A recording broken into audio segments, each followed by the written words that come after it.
You know what we're doing this week. This week, Try again next week. Last week was a fluke.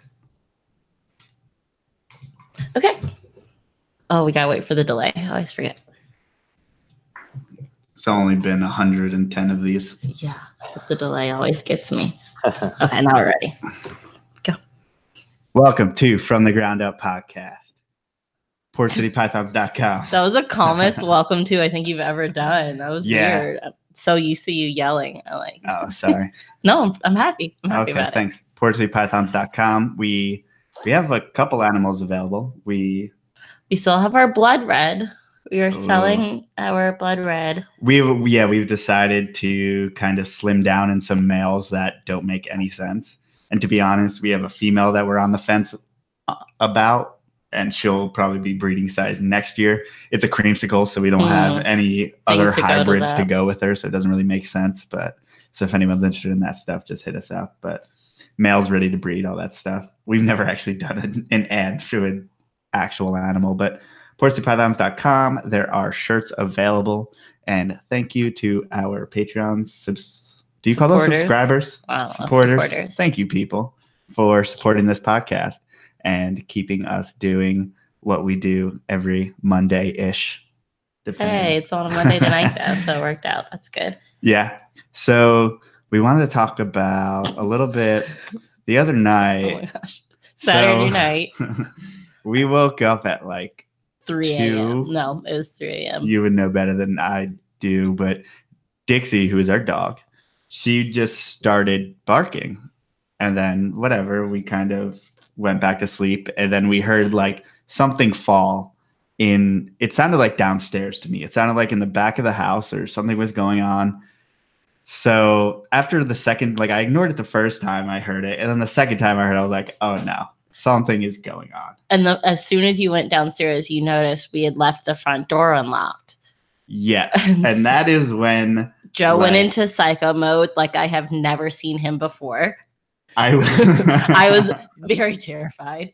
We were both convinced someone was in our house. He was opening and slamming every door, hitting on the door, saying, I know you're in here. Come out. Who's ever in this house, come out right now. Well, I was doing like hasty clears like you would do if you're clearing like a live shooter or something like that. Yeah, but I had there's zero a live weapons. Shooter yeah, and he was in his underwear, by the way. In my mind, I was kind of like, this is a bad comparison. I was like Ed Norton in American History X, like in my underwear. You've never seen that? I don't know what that reference besides is. the whole like he's a Nazi in that movie. Okay, that's a great I'm reference. half Jewish, guys. I can't. Oh my gosh. Okay, not the important part of the story. But no. Needless to say, we're freaking out. I'm mad at him because I'm sure our neighbors hate us at this point because he's just I don't give it. This is a matter of life and death at this point. We thought it was. Yeah. He's screaming all around the house. He's in the basement everywhere. And then because I swore that motherfucker's in the basement. And then I was like, let me go check the snake room. Well, I checked the snake room, but it was more like a human's not going to hide within all the snakes. Like, so you didn't really check it. And then I go in there and check it. And what do I see? Fucking Amel Buff had gotten out of its enclosure and was just knocking shit over left and right.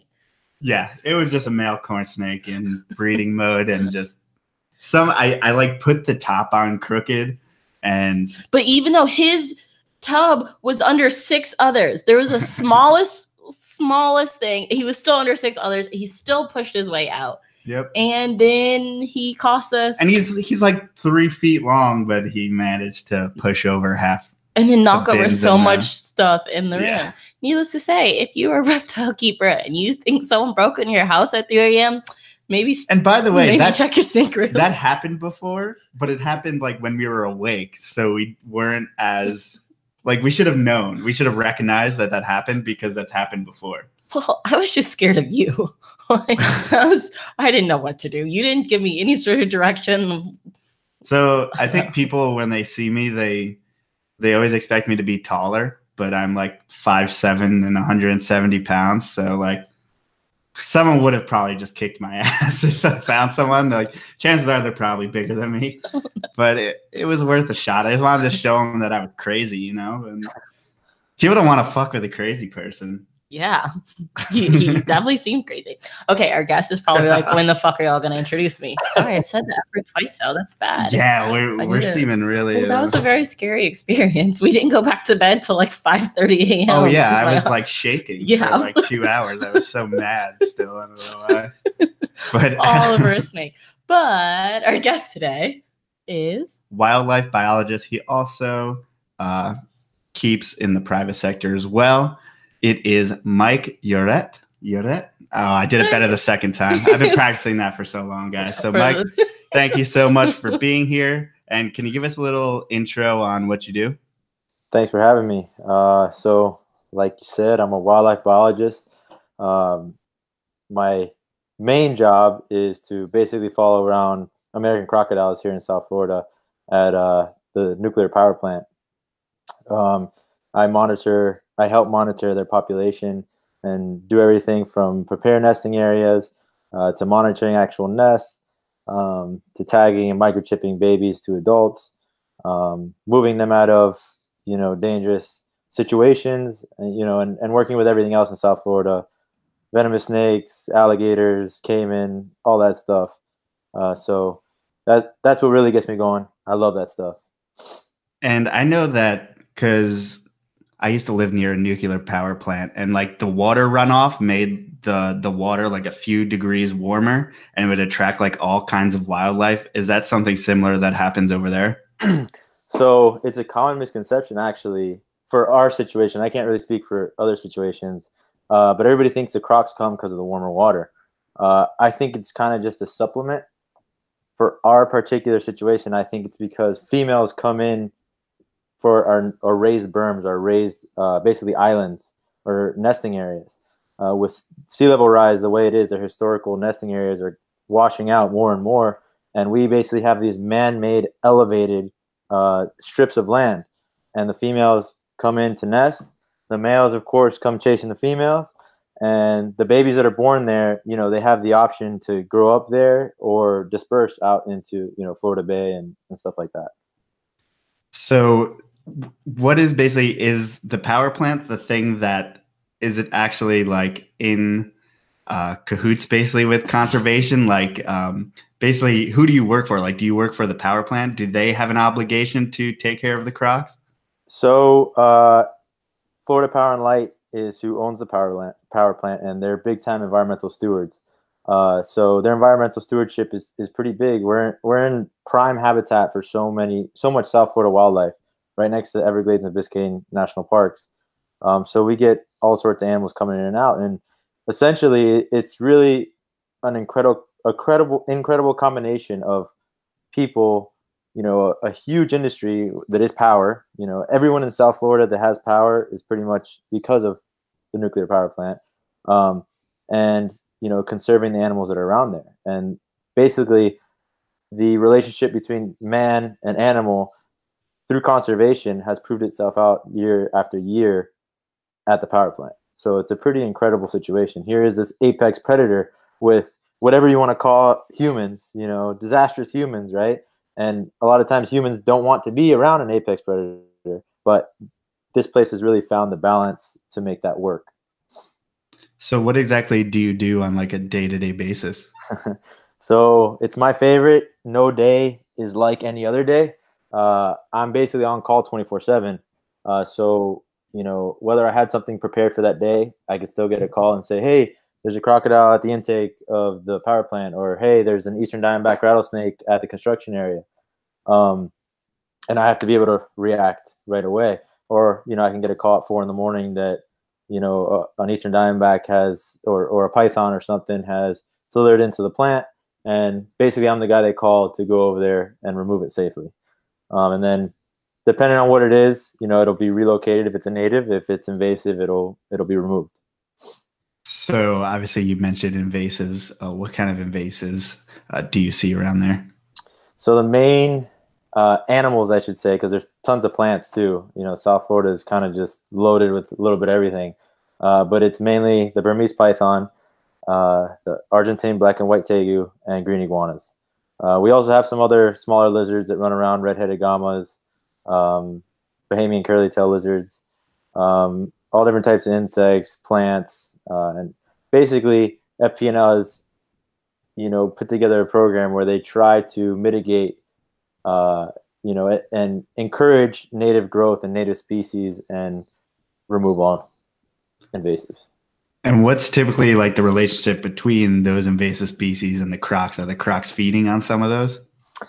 You know what? It's really tough to catch that behavior. Your average Joe, I have to kind of explain this across the board when I speak to people about American crocs. They're just shy. Like, people don't get that. They're extremely shy. They want nothing to do with us. And there's only been one registered attack on humans, and it was in an area where it's a heavily human populated area where, people are fishing all the time. So the crocs are used to people, and the people were swimming at night. Even with that, the croc bit the person, realized it wasn't prey, and swam off. So crocs, the American croc, we have to be specific, right? American crocs really want nothing to do with us. If we follow common sense, we don't let our dogs walk along the waterways. We don't let small children walk along the waterways where we know there's crocodilians present. There's really no issue. We can live in harmony with these creatures, no problem. And I've seen, obviously, on Instagram, a bunch of pictures of you going hands-on, in all life stages as far as the crocs go. How do you even go about, like, trapping an animal like that? Every situation presents its own challenges. So there's been some real unique ones. There's no manual for this, and that's what I always tell people. You got to be able to think on your toes. You have to be creative. You have to be handy. You have to be able to make tools on the go. It's a combination of knowing the animal's behavior and knowing what's going on around you. And you just got to make it happen. That's it. You can't shy away from it. The animal depends on you. The people depend on you. The people need to basically keep the operation going. You can't lose money, and you also need to protect the animal. So, really unique situation. So a question we probably should have asked first, and I want to start asking this first again. We used to. How did you get into this field? So animals have always been my passion. I'm lucky. I grew up in South Florida. I was a little kid. What's that? And yeah, that's right. I was a little kid, jumping on 6-foot green iguanas, as long as I can remember, catching snakes, catching gators, catching all that stuff. And I always knew that I was going to be working with animals. Never in a million years did I think I was going to be a biologist at a nuclear power plant tagging American crocodiles. I don't think anyone could really put that together. Most people don't even know that exists as like an option. Exactly. But, I kind of bounced around just like most animal people do. I always kept, a big collection because I was always fascinated by these creatures.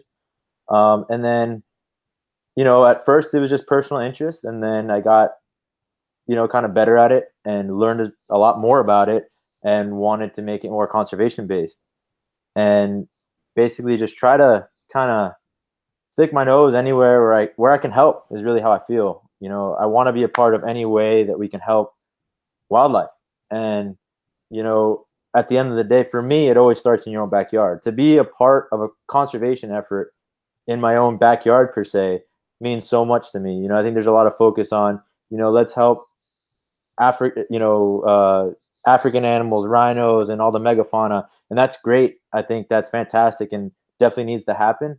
But how do you really make an example, a good example, set a good example? That's, protecting what's in your own backyard.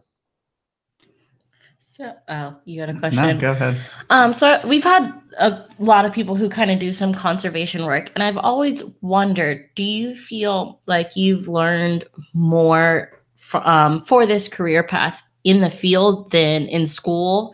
I always feel like, obviously school and college, that's a great choice, and you can go to be a biology major and everything. But then when I talk to these people and hearing your stories, it seems like you learn so much more just being out there. I feel like catching a croc wouldn't be in a textbook anyway. But there's obviously there's some merit. Yeah, I just want to know, what the balance between what you've learned out in the field versus what you learned in school. What you said is spot on. There's like I said before, there's no manual for this. So essentially you go to college, you get the basic education, and that's all great. And you know, I loved going to school. I wouldn't really say I was the best student. That wasn't really my thing. You know, I was fascinated by animals, sports, you know, maybe some other things too. But you know, it all came from personal interest. You get this background from college, from school, that you know you can't replace with anything. There's stuff that I still remember, but bottom line, I wouldn't be doing what I'm doing if it wasn't for my own personal interest. So it really is passion driven. As we know, working with animals is all passion driven. You know, very rarely do you find somebody that works with animals just because they want to work with animals because they love animals to some extent, or maybe they just hate people that much. And I see that too. But it's a passion driven hobby and then career if you want to take it that far. Do you feel like work in the private sector, I mean, just private keeping and stuff like that, does that give you a leg up at all? In regard, a leg up where? Either from, do people merit that hands-on experience? It's funny that you asked that, because I think there's two sides to that. I think the people that live that private life and that captive life understand it completely. And then the people that, you know, sometimes there's people that have learned more, let's say from books, and there's nothing wrong with that. They haven't really experienced the captive side. You know, we have extremists with animals everywhere. Some people, you know, they don't want you to have a lizard in a tank. But what I always say is, if it wasn't for me having captive animals, there's no way I'd be where I am today. If I didn't have that baby green iguana, if I didn't have that bearded dragon, if I didn't have that red-footed tortoise, that box turtle, to really capture my interest when I was a kid, to you know, push me to learn more about the animal, then I don't think I'd be doing what I'm doing today. And unfortunately, the way things are in the world now, you know, everything's getting developed. Being in touch with nature isn't as easy as it once was. And, you know, for, you know, a big city kid, you know, in the middle of the city, he may not be able to get in touch with nature. His only opportunity for that, his or her opportunity for that, is, you know, having a pet in an aquarium, a fish in a tank.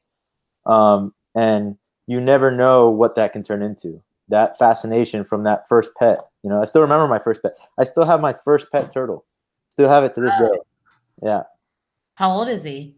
She's got to be around 23 years old. Damn. Yeah. So I caught her in a canal, a little red belly slider this big, and she produces babies every year. I hatch out her babies, and it's cool. I love telling that story. And, you know, it's easy to show how much you care when you kind of have a story like that. You know, I love her. She's a native species here that, you know, isn't the most valuable in the world, but I think she's the coolest turtle ever. And me and her have been through some stuff, you know? I mean, 23 years, yeah, you guys got a lot together. Mad love for her. Mad love for her. So obviously you started with a turtle. You have a Fly River turtle shirt on. So was your first interest in turtles and you went from there? I wouldn't say my first interest was turtles. I think my first interest was everything. I was the kid running around school, picking up bugs in the sandbox and putting lizards on my ears. That's a Florida thing. For sure. Yeah. You know, you throw some anoles on your ears, and, you know, you run up to the girls and see what they think, and they scream running away. But yeah, I was that kid. So it always caught my interest. But what really accelerated that was, again, I got put in a perfect situation. I'm born down here in South Florida. I have a crazy Cuban grandfather, you know, my abuelo, and he's the first, what I call, animal nut. And, you know, him and I were attached at the hip. He'd take me around everywhere. We'd go fishing, we'd go catching iguanas, and, you know, we kind of kept all the stuff at his house at first, until little by little I'd have my own pets. And I'm lucky where my dad is somewhat involved as well, where he really had, you know, he loves wildlife in general, but he really likes turtles and tortoises. So growing up, that gave me the opportunity to be able to grow a collection, to, you know, have a collection and involve my family. And I don't think everybody can say they're that lucky. So I'm definitely lucky, you know, to be in that situation. Yeah. I mean, especially Florida in general. I mean, are you keeping a lot of these animals outside? Oh yeah, you can't beat it. You can't beat it. I mean, depending on what it is, obviously you need to cater the needs to whatever species you're working with. But in general, the stuff that I really love, the Cyclura, the giant, rhino iguanas, Cuban iguanas, that stuff, there's nothing better than having them big walk-in outdoor enclosures where you go up to them and give them a scratch on the chin and give them a little treat, and can't beat that. And then the turtles and tortoises, perfect climate down here for most of them. So a lot of the babies I raise inside, hatch them out in the incubator, raise them inside till they're a little bit bigger and stronger, and then get them back out. Yeah, and I've seen, like, I'm kind of surprised. Like, I was just trying to look through your Instagram and see, like, exactly what you work with, and it seems like a wide variety of things. Like, one day there's a tortoise coming out of an egg, and then you're posting a bunch of Cyclura stuff. So, like, what are you keeping and what are you breeding, like, specifically? Specifically, it's right now it's turtles, tortoises, iguanas, and Prevost squirrels. So that's kind of the curveball. You may need to explain what that even is, because a Prevost squirrel is basically a Southeast Asian squirrel species. It's the same size as a gray squirrel, but it's red, white, and black. Absolutely gorgeous. And basically, as a kid, I would go in and out of import facilities, and I learned a lot from those situations. And I remember seeing those squirrels. I would see them all the time. As I got older, you learn more. You learn about the do's and don'ts, what's good, what's bad, and the squirrels, I never really saw them around. And so when I saw them, I was like, man, I really like those. I remember those. I remember those when I was a kid. I want to work with them. And again, you put them in a cage. You learn as much about them as you can. Put them in the right situation, and I've been able to produce offspring from those guys too. Wow. So how does a different world? How does, like, the rearing go with the mother and everything? I just need to know the process. You need to know. Squirrels have a really fast metabolism. I'm sure we've all seen squirrels, but we've seen Ice Age and stuff like that, but it's the truth. Like, that little crazy squirrel, that's what they're like. So rearing a baby squirrel, if you let the mother do it, it happens quick. She has her milk that has evolved to raise a baby squirrel. Their metabolism is very fast. They grow very fast. If you raise them yourself, you need to keep up with mom. So every 3 hours, you're feeding them. You're keeping them extra warm. You're making sure they're well hydrated, and they can be weaned in 3 months. So they grow super fast. And is that a thing? Like, does the mother commonly reject them? Is that a situation where you would have to do it yourself? It's happened before. And you have to act quick. You have to be able to read that situation. You have to be able to tell, hey, she's not feeding the baby. Because like I said, that fast metabolism, if they're not getting the food, they'll die. That's just the reality of it. You can't sugarcoat it. The baby squirrels, they need food 24/7. If they're not getting it, they won't make it. Now, I have to say that that's like a new one. I do not know anyone with a squirrel. Is there a pet market for them? There is. There's definitely a pet market, but it's more of a hobby for me. I mean, they fascinated me. Like I said, I kind of had like these flashbacks of when I used to see them, and things have changed over the years. The same stuff that you saw 10, 20 years ago aren't the same things that you see now. So, I could kind of picture them. I was like, oh, they got my interest. They got my interest. I want to work with them. And it's one of those things that you don't really see too many people breeding or anything like that. So that's another thing that kind of piqued my interest. I was like, oh, there's not that much information on them out there. Let me give it a whirl. Let me try it out. And that's all it was. That's crazy. That's a first, I think.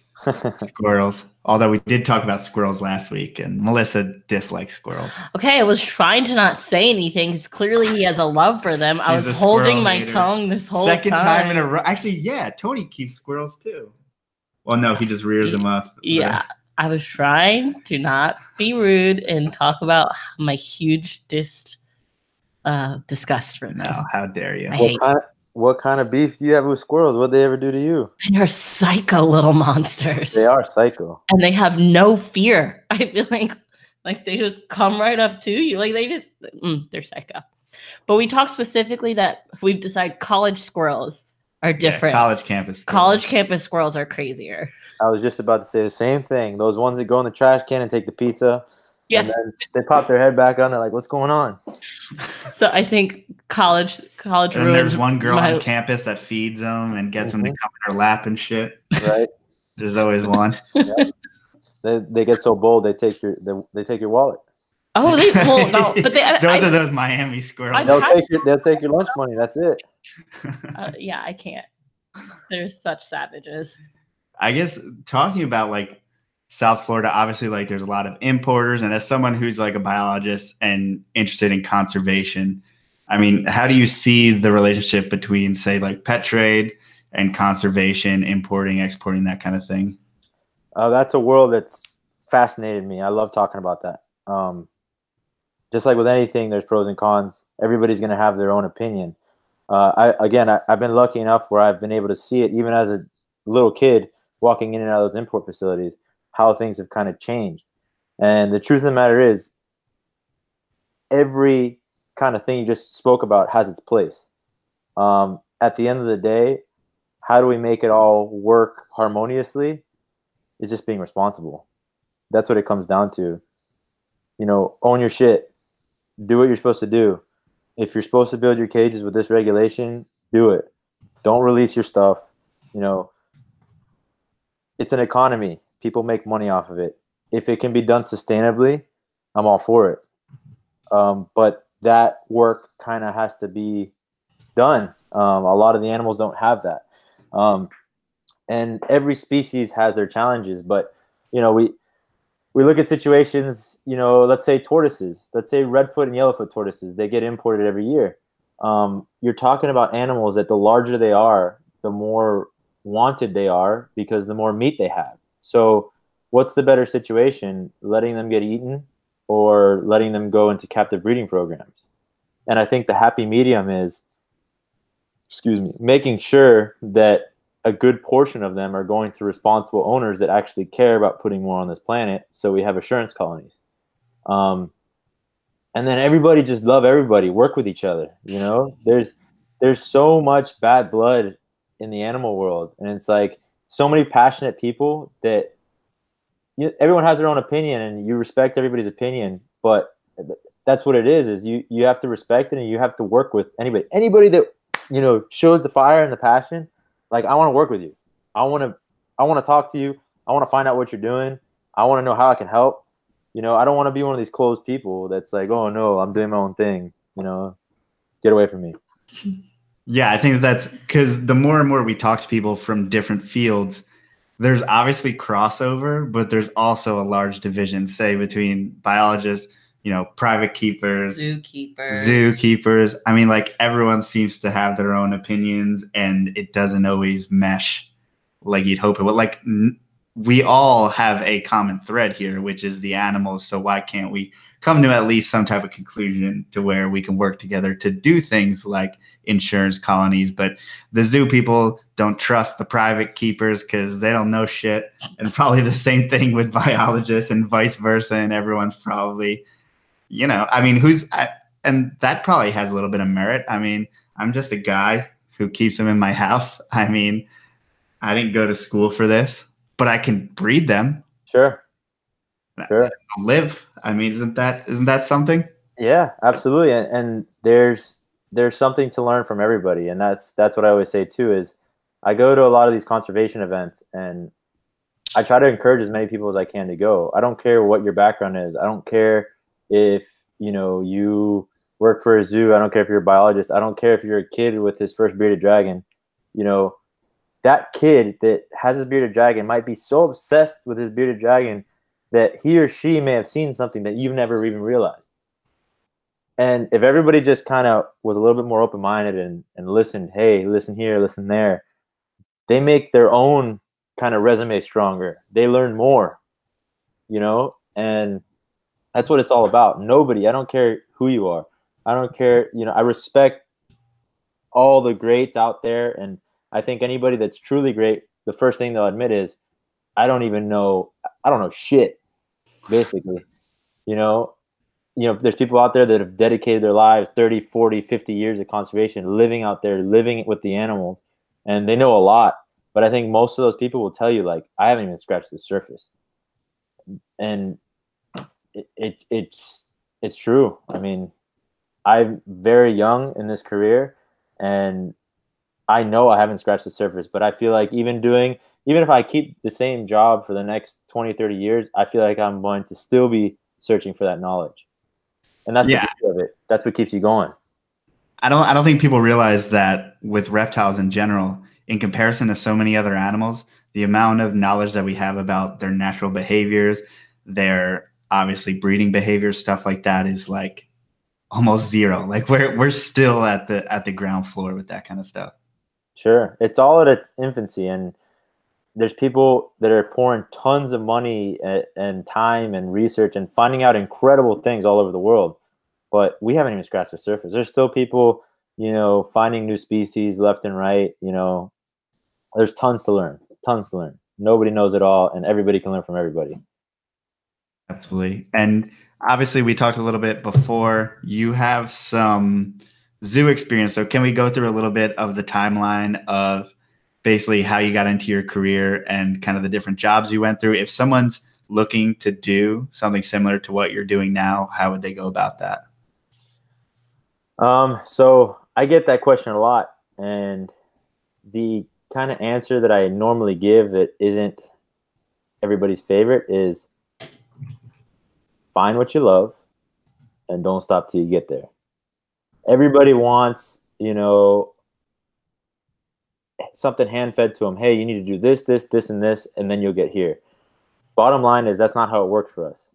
You need to create your own path. You need to pave your own path. Your path is constantly changing. And as you experience more, as you put yourself more out there, you volunteer. I always tell people, volunteer as much as you can. That's how you find out whether you like or you don't like something. Build a reputation for yourself. Your name means something. Go, if you think you like big cats, go find a place that has big cats around you. Get as much experience with big cats as you can. If you don't like big cats, if you just want to kind of diversify your knowledge, go work with at a place where there's animals that make you feel uncomfortable. Because guess what? It might inspire you to want to work with them. You might learn something about them that makes you want to learn about them. So I kind of hopped around to places where I was happy, places where I was unhappy. And I'm thankful for all the situations because there's always a positive to bring of it. Hey, I'm not going to do what I learned here because I know it's wrong.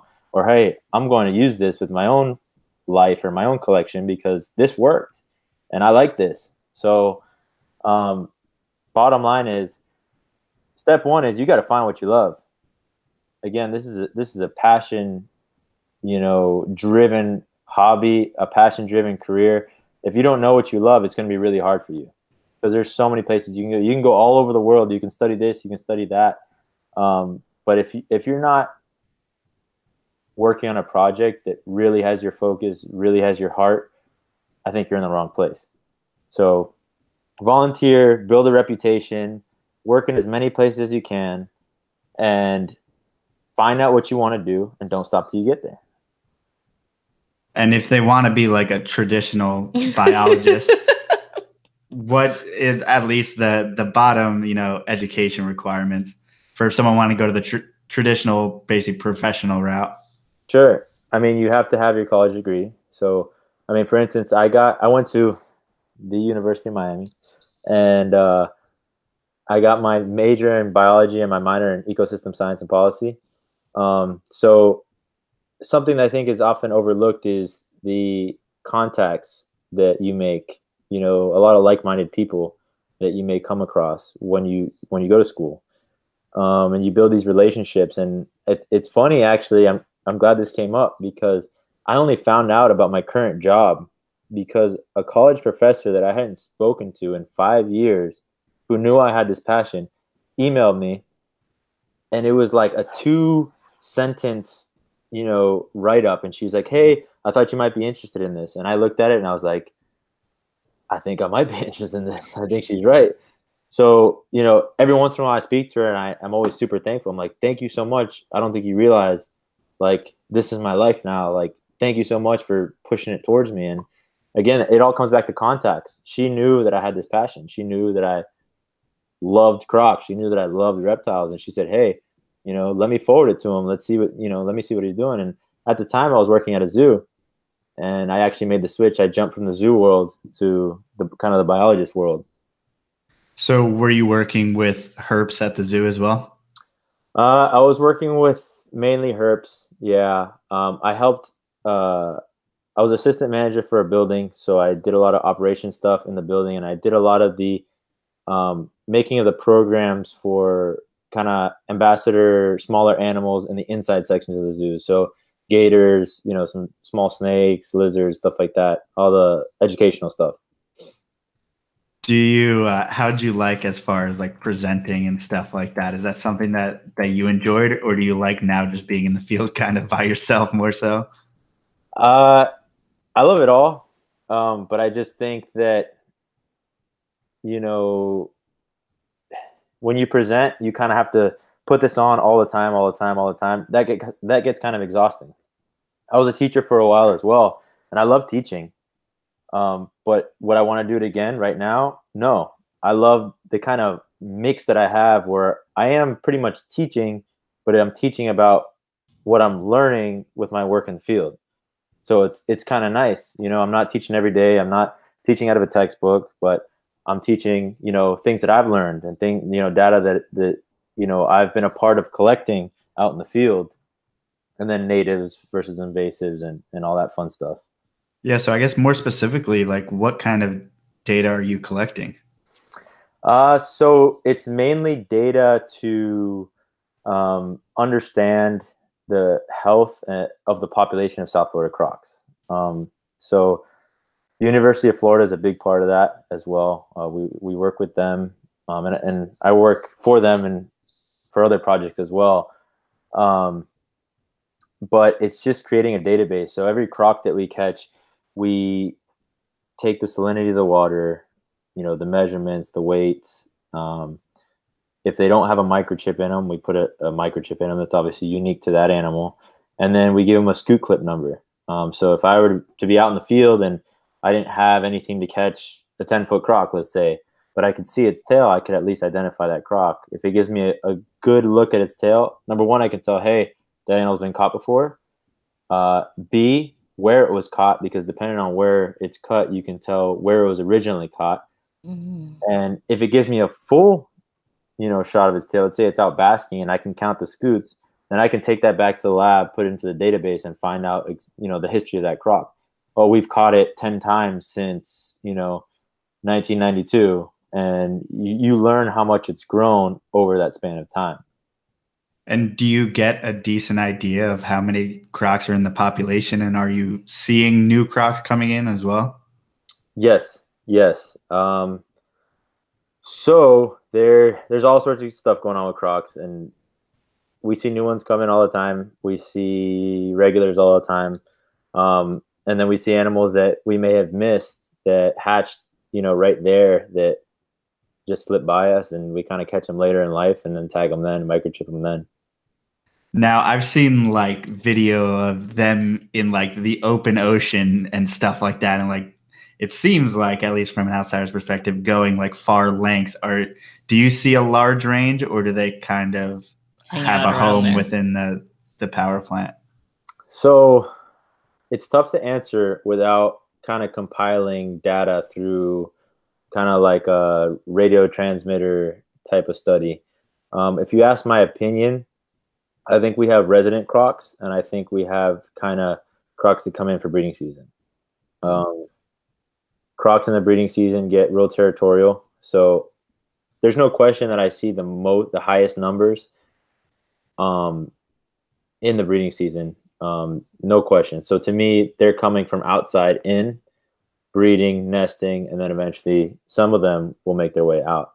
And I really think it's because of our raised nesting areas. I think that's what draws them in. And there's plenty of food and all that stuff too for them to sustain life. Is that something that's unique to your area? Are there only like a certain amount of nesting sites that crocs inhabit, you know, along the coast, I guess, in Florida, stuff like that?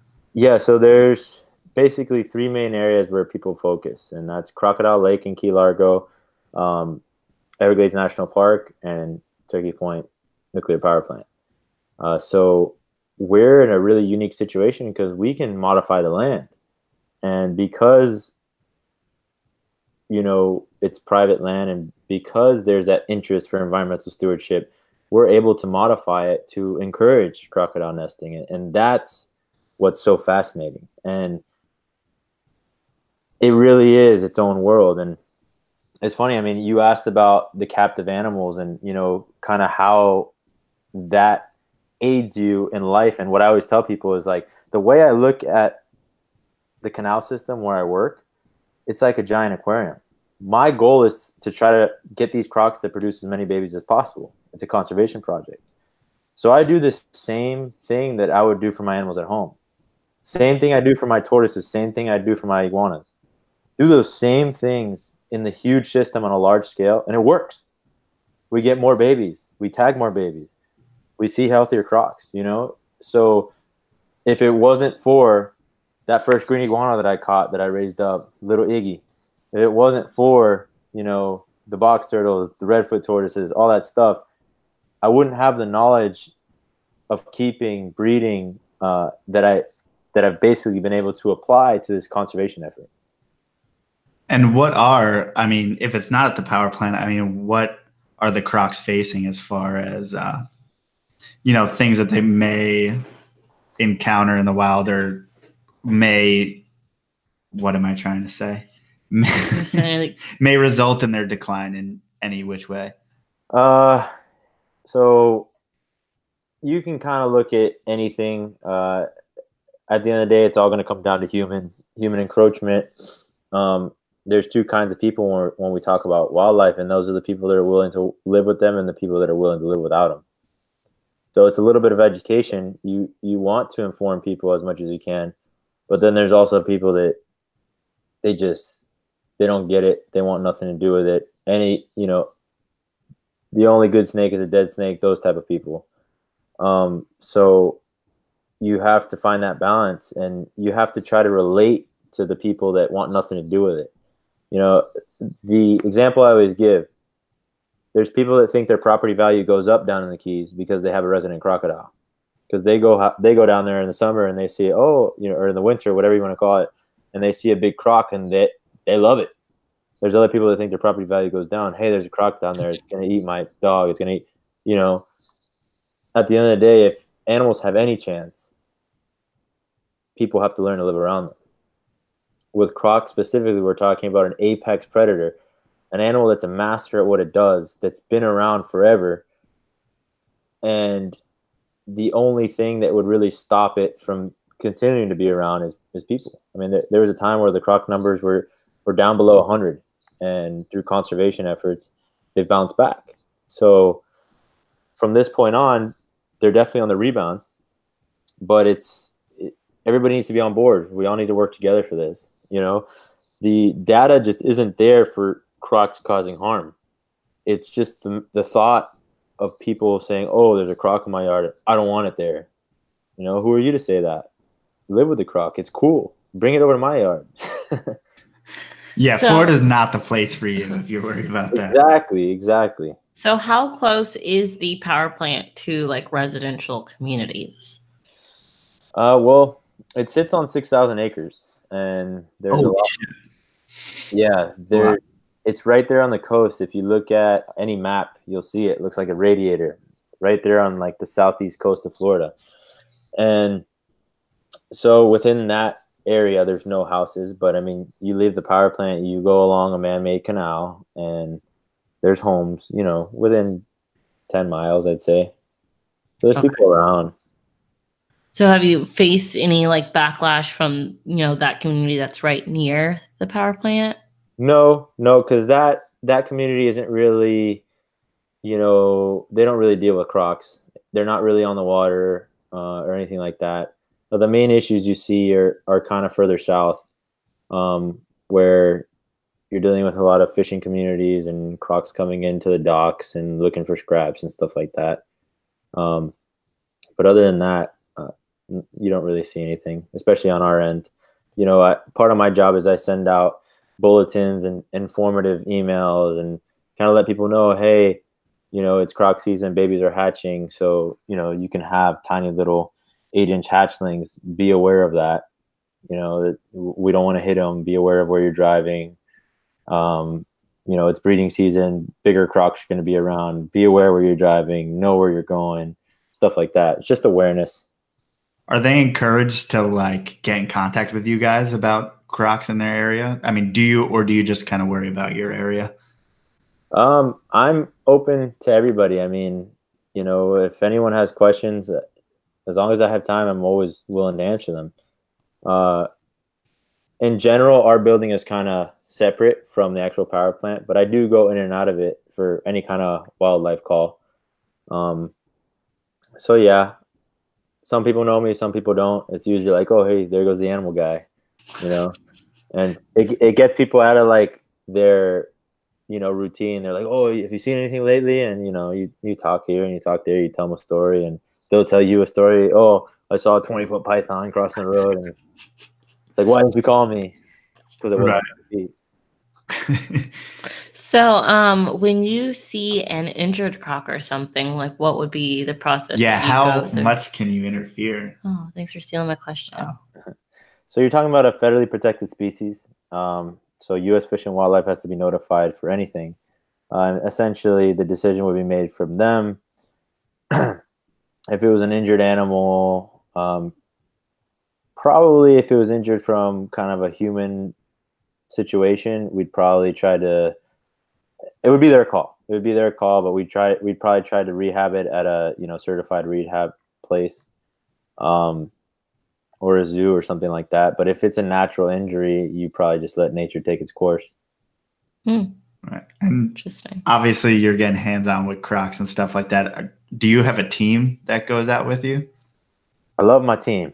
I definitely have an on-site team that they're there, you know, they may be maintenance guys or, you know, stuff like that, but they've all been trained. They all know what to do. They know how to use the machinery, and they're my backup. So I trust them with everything.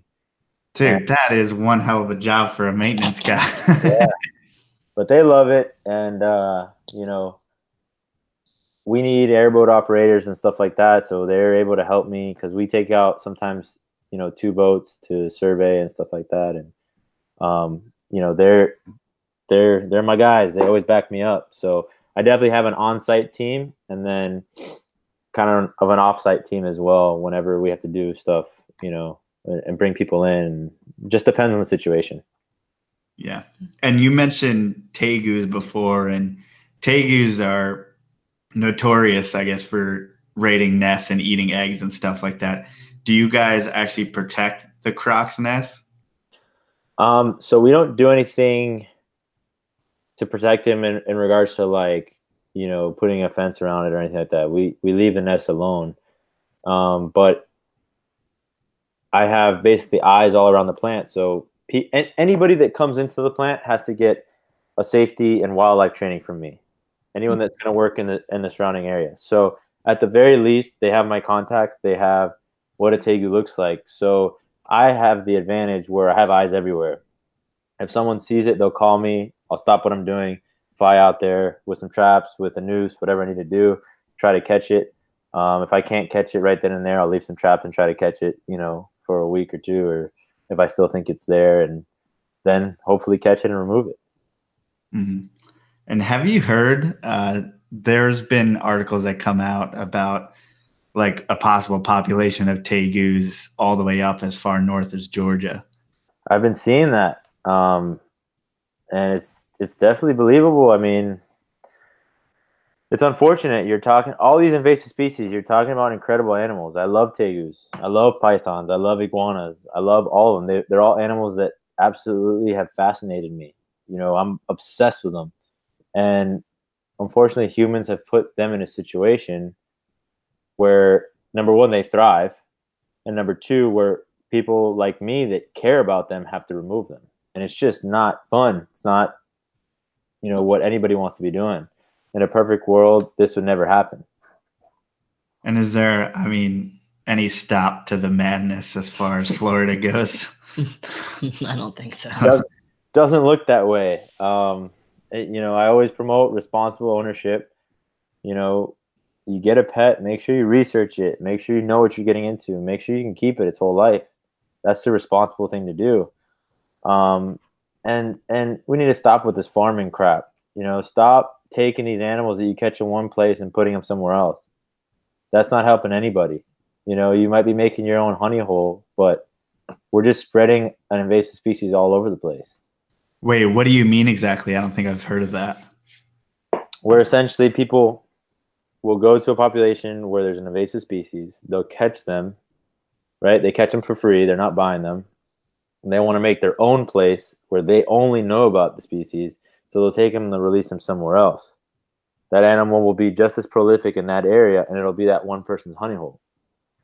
That's a new breed of scumbag I didn't even know about. I didn't even know that existed. They're making their own demand. But they're all the time here. They're also spreading the invasive species just for their own. Yeah, it's fucked up. Yep, their own benefit. Yep, it happens. They're like, oh, I can catch all the ones that I bring here, and I don't have to keep them and feed them and do all the things. I get to catch them and I get paid for it. Yep.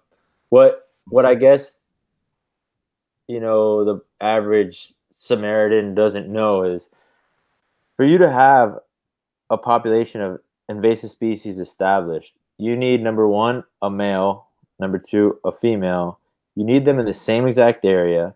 You need them to be able to thrive and survive in the same exact area. You need them to be able to nest, and you need the babies to be able to hatch, incubate, hatch, and then grow up in that area. And then you need time. So odds are against that situation. It takes a lot for that to happen.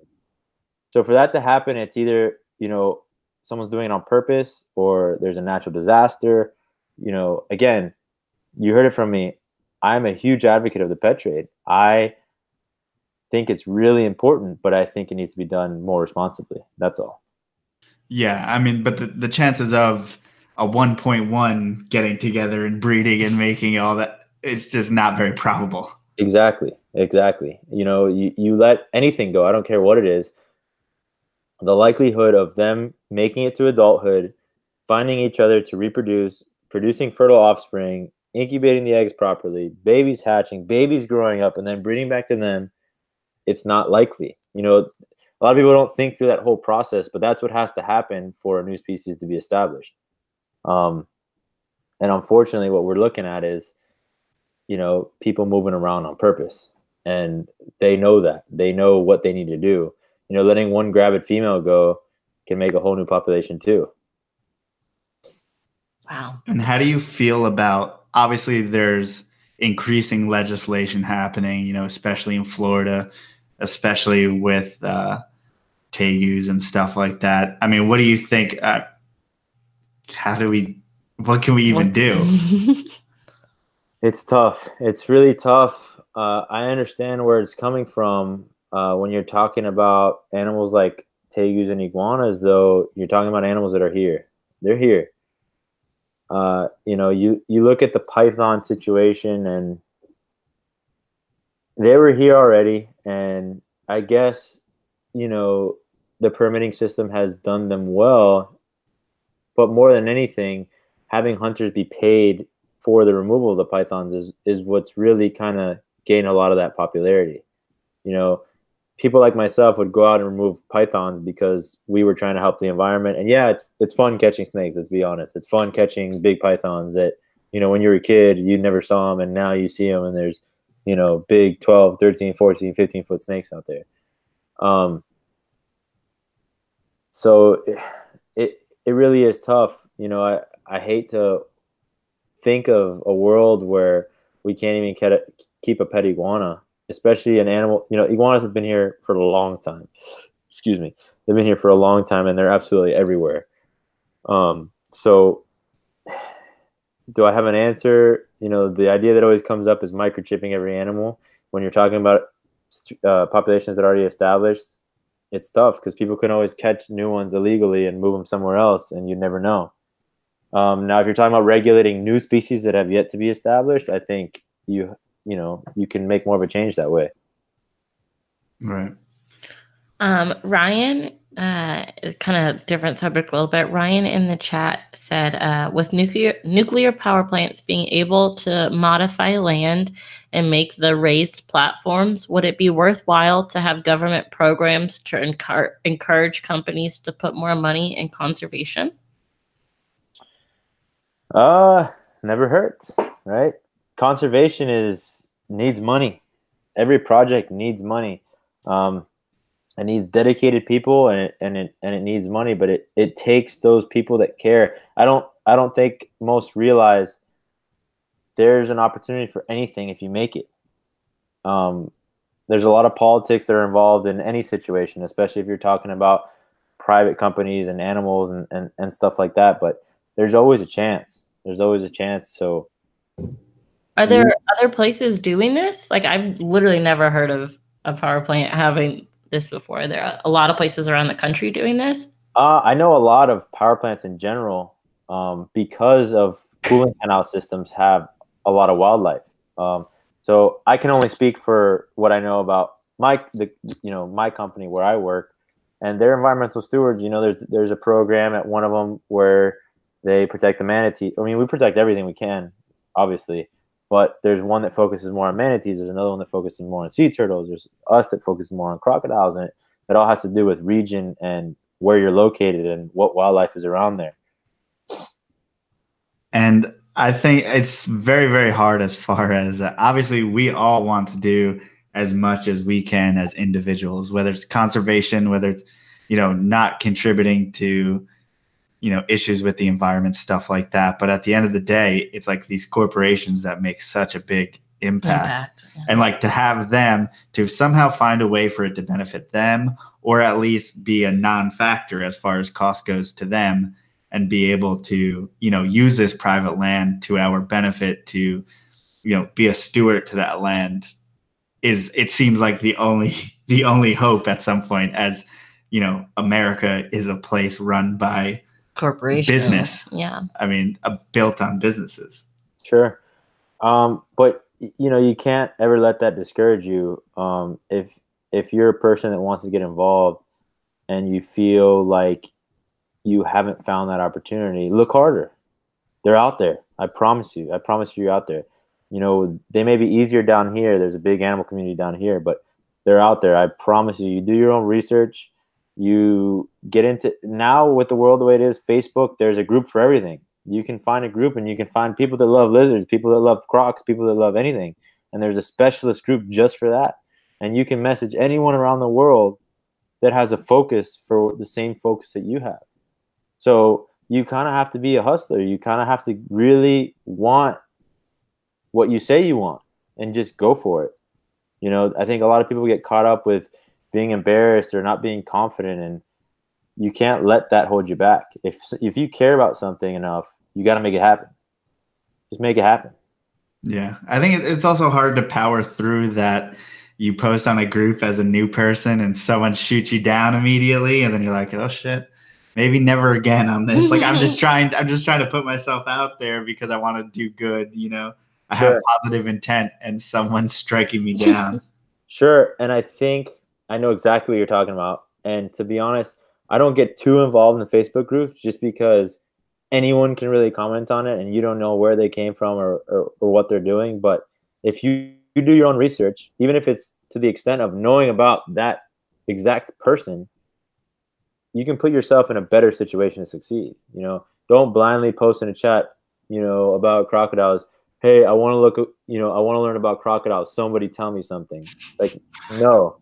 You see that kind of stuff all the time. Write something that shows that you put the work in. Like, hey, I'm super fascinated with American crocodiles. Is it true that they don't develop their salt glands? If they don't hatch with salt glands, like something like that. Give the people that know a reason to answer you. Well, let's talk about salt glands because I don't even know. I don't know anything about crocs. So let's go there. Tell me a little bit about it. It's super fascinating, especially with my job. And I can't take credit for this by any means. There's plenty of fantastic biologists that came before me that figured this out, and I'm just kind of following their lead. But essentially, baby American crocs, they're born without salt glands, but most of them live in salt estuarine environments, brackish water environments. And essentially, historically speaking, in the rainy season, there'd be this big freshwater plume on top of not plume, but freshwater film on top of even the ocean. where the babies would be able to lap up fresh water until their stock bands develop. So biologists that came way before my time figured this out, and on those actual berms, they dug out with a backhoe, dug out holes that collect rainwater. So in the actual canal system, which is saltwater, we have tons of ponds on the berm that catch rainwater. The mother crocodiles know this. They will take their babies in their mouths from the nest site and put them in the pond. Wow. This does two things that benefits crocs and the people. Number one, the female has a good nursery for the babies to be reared in. They have a better chance at getting fresh water because since it's an enclosed pond, when it does rain, the water's not moving around and it stays in that pond. It's not moving. So there is that freshwater film. And number two, it makes it easy, my job easier because I know where the babies are. I don't have to go chasing them around all over the place. They're in that pond. So I can go and better monitor the population and the situation and be able to catch more babies and collect more data and tag more, and it's better all around. So that whole idea is just super fascinating to me. Even though I live it every day, I love it. I mean, I look at it. I have a picture of a mother crocodile with a baby in her mouth. She's digging it out of her nest. Oh, sorry about that. She's digging a baby out of her nest, and in the background you see the pond. And so it kind of shows the whole, history of why this situation is successful. And is that natural process of the fresh water coming down and creating that film, is that just not happening as often?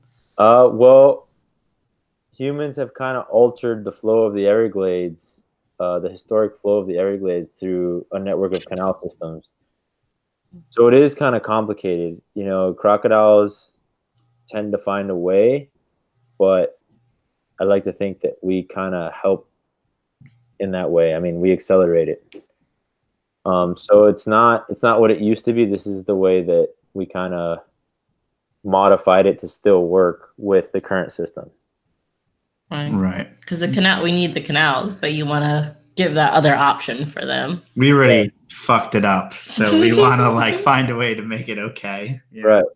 And it seems ideal because obviously you're there watching over these animals. So right, and then we want to give them the best chance at life, so we release them in basically targeted release points where we think they have everything they could ever possibly want: fresher water, food, protection, sun, all that, so we can kind of control the situation better to increase the numbers.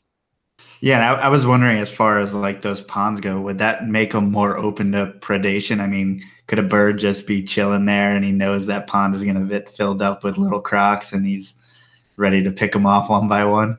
So timing is everything. The 3 and 4 year old crocs, the juvies, they eat crocs. Crocs eat crocs.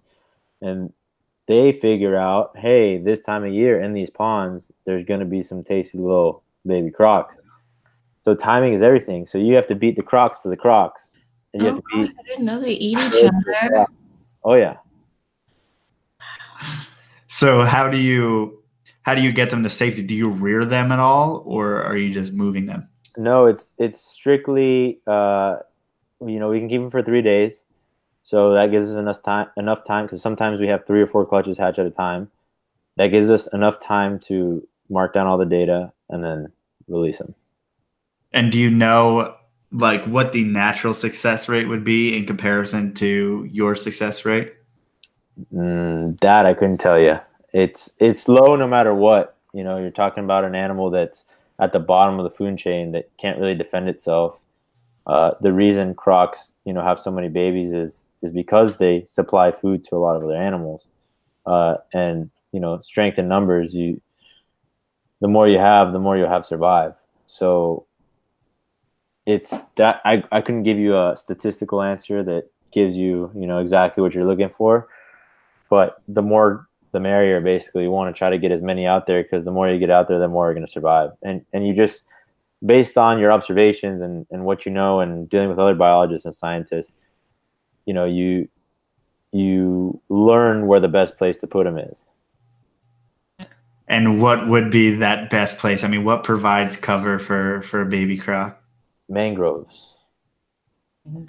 Anybody that knows mangroves knows that they're a network of entangled roots, and anyone that's tried to catch baby crocs knows how hard it is to catch them when they're in the mangroves. It's pretty much impossible. And what is? Were you going to say something? Oh no, I'm just about to Google mangroves. Mangroves. Mangroves are basically what holds Florida's coastal environments together. Hurricanes, we have several species of mangroves. The main one we have is the red mangrove, and they have these root systems that are just like piled on top of each other. Oh yeah. In the water. The roots are in the water, so the babies can kind of get in between all the mangroves. And mangroves will grow in both fresh and salt water, but they're kind of famous for being able to live in salt water and excrete the salt on their leaves. So crocs prefer fresh water, but they can live in both. But when they're babies, they need access to fresh water. So that's what complicates it a little bit. So if you can find like a kind of a brackish type area with lots of mangroves and cover, you're doing all right. Wow. So I've heard like the Everglades being considered like a filtration system for a lot of the water going through Florida, and it comes all the way down to where you are. Do you see like a lot of pollution or anything like that as far as where you are, or is it relatively pristine? So, kind of the boundaries of our area are pristine because the public can't get to them. Public areas, people can fish, people can dump their trash and all that stuff. I guess coastal areas, you always have people's trash coming in no matter what. But, in our surrounding areas, they're pretty awesome. I mean, you see stuff there that you don't see in other places because they're not fished. They're not overpopulated.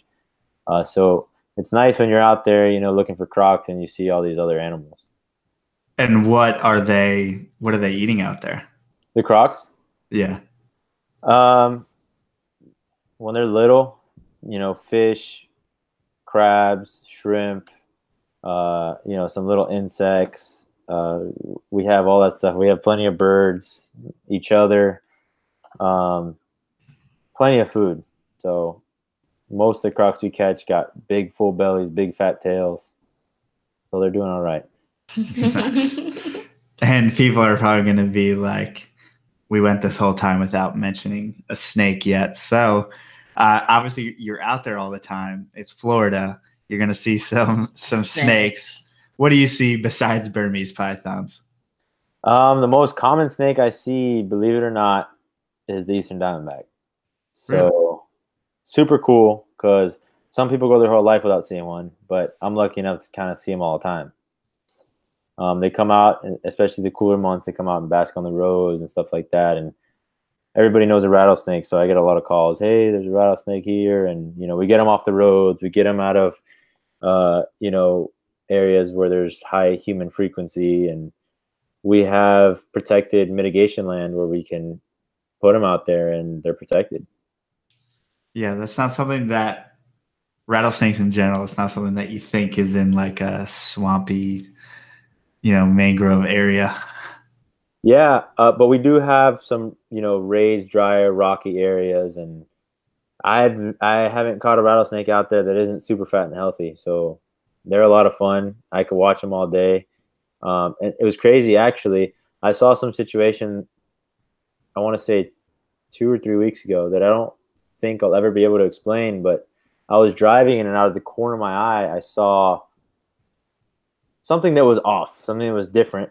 So I hit it in reverse, and I was like, what is going on over there? And I saw in the distance this weird shape. So I drove over to it, and I was like, okay, what's going on here? And before I could get close enough to ID the bird, there was a bird of prey that was on top of something. And so I drive up to it, and it turns out it's an Eastern Diamondback. And the Eastern Diamondback, it looks like it's untouched. So I couldn't understand what was happening. I couldn't see if the bird of prey was on top of it. You know, it was some type of hawk. I couldn't tell if it was a Cooper's hawk, a sharpshin hawk, a red tail. It flew away, you know, before I got close enough to ID it. And you would think, oh, maybe it killed the rattlesnake and was trying to eat it, or maybe it was trying to kill the rattlesnake, but the snake was perfect, didn't have a scratch on it, and it was rattling, and I couldn't figure it out. But it's something I think about. I'm like, what was going on there? Was he trying to eat it? What was he trying to do? Yeah, you would think it wouldn't just like softly land on it. Be like, all right, I'm gonna eat you now. Yeah, exactly. I didn't know what was going on, but it's something to think about for sure. I'm sure you see a bunch of things out there that like the normal person would not, as far as behaviors, if you're out there, you know, that often. Are there any interactions that you're surprised about? Expect the unexpected, right? They always tell us. No, but in regards to crocs, I mean, I'm lucky where you're talking about this extremely reclusive, extremely shy animal. Even though they're big, they're, you know, these big predators, they're extremely shy. So to be able to witness courtship, to be able to witness fighting for territory, that just blows my mind, no matter how many times I've seen it. And this last year, a couple months ago, I got videos and was able to actually document 2 just bruiser males, you know, 11, 12-foot males, just beating the crap out of each other. And I have a video of the bigger male, what ended up being the victor, grabbing the other one's head, and you just hear crunch, crunch, crunch. And eventually he won, and the other one that got crunched swam away. But I mean, I could watch that all day. And I always tell people, when I tell people that story, you know, of course I don't have my camera. That's a given, because when you have your camera, stuff like that doesn't happen. So I have my iPhone and I'm trying to film it. And I'm pretty good about, you know, keeping my battery charged, and just shows you how much I was filming because I ran it down to 0. I watched them for 2 hours until eventually, you know, the male that lost swam off, but my mind was blown. Nature, right? Do there, planet Earth. Really crazy. Do they kill each other often? Is that a thing? Can they fight to the death? They will. They will. If the male that's losing is, you know, willing to risk his life that long, it could absolutely happen. What is the best way to effectively deal with a dead croc that you come in? What do you Let do? other creatures eat What do it? you just leave it there? Yeah, you just leave it. I mean, nature, that's nature. We report it so that U.S. Fish and Wildlife is able to document that data, but you just leave it. That feels wrong. Do you? I mean, obviously, I don't know. Yeah, It because feels, my brain says. well, I'm wondering because obviously you probably get to know certain individuals. So is there like, and you can find an individual that you know, that you see, you observe all the time, and it dies. Right. I don't think that's happened yet. It's very rare that you find crocs that just like go belly up. It doesn't really happen like that. You know, they're very hardy creatures. If it's little, you're probably never going to see it. It's going to get eaten by something else. If it's big and you do see it, there's probably a reason why that happened. It may have come into that area to die. It may have swam a little bit too upstream and went into, you know, the big boss's territory and, you know, breathed his last breath. But you never know. And how many, or like, what is, how many males are in a territory? Like, how many females? So I myself personally have only witnessed male to male combat. I've never witnessed female combat. And I see males regularly, you know, in kind of their territory with, you know, up to 4 or 5 females in the breeding season. So that one male is hogging all the ladies. That's it. He fights for the ideal territory, and the biggest, baddest, and I guess prettiest girls come to that area. Well, good for him. Yeah. Earlier you spoke about like croc breeding season. When is that? So in South Florida, you typically get fighting for territory and courtship in January, February, March. Then laying typically happens in April. And then you're talking about usually 3 months incubation. So late June, July, early August is typically when we see hatchlings. I feel like that's coincides with our corn snake situation. They're basically corn snakes. What's average clutches for these guys? I've seen anything from, I want to say like, I think 16 to 30. I'm sure it goes even more than that, and I'm sure it goes a few less than that. You probably have a good amount of babies on your hands. Yeah. Last year we cotton tagged and released 225. Wow. Damn. Yeah. So it's a lot of fun. You don't sleep much in the hatching season, but it's all worth it. Oh. And have you seen, do you guys microchip those babies, and have you seen them like survive over a season yet? That's like my favorite thing, because when you catch them later and you're like, that's my baby. He said that. He said looking at the skooks and stuff and looking at them get older. Well, yeah, I know, but I didn't know if he's had a baby grow, because I mean, obviously that's by far the most vulnerable time of its life. Oh yeah, yeah, and obviously most of them don't survive. We know that, but it's like a kind of a sense of pride and just happiness when you're like, I know that baby. I tagged that baby. And I mean, are they out of the woods? I mean, how long does it take for them to get to a size to where they're out of the woods or breeding size? If they're a male, they're never out of the woods until they're huge. Because then comes looking for females, and every little male wants to find females, and it's just comes down to how far is he willing to push it. And if he pushes it too far, it can mean his life. Gets a head crunch. That's it. Big time head crunch. Most of them, at least I've never seen ones that are like way different in size go at it. I think they generally size each other up, and they're like, okay, I think I could take this dude. We're pretty much the same size. I don't think it happens where like you just have these reckless little guys that are like masters. I'm gonna do it because I want the girls. I don't think it happens like that. Yeah, at least they know their limits. They know what they're doing. They're not dumb creatures though. Like these are animals that are so fascinating because of how intelligent they are. There's croc keepers all over the world that find out crazy stuff with crocodilians every single day. They call up crocs that are in communal ponds, 20 crocs, 20 gators in one pond, and they call them by name, and that one animal will come up to them, and it's not even food, motivated. Yeah. So there's so much going on with these animals that we haven't scratched the surface of. I remember that. It's making the connections in my head. Recently, I don't know if you know who Nathan Sweeting is. Yeah. We had him on the podcast recently, and that was like my first like little dip into and I think it's interesting because like obviously I wonder how they use that intellect in the wild, because obviously in captivity we're manipulating them so that we can feed them, we can move them, we can do all that stuff. So like, but what are they doing with that intellect in the wild?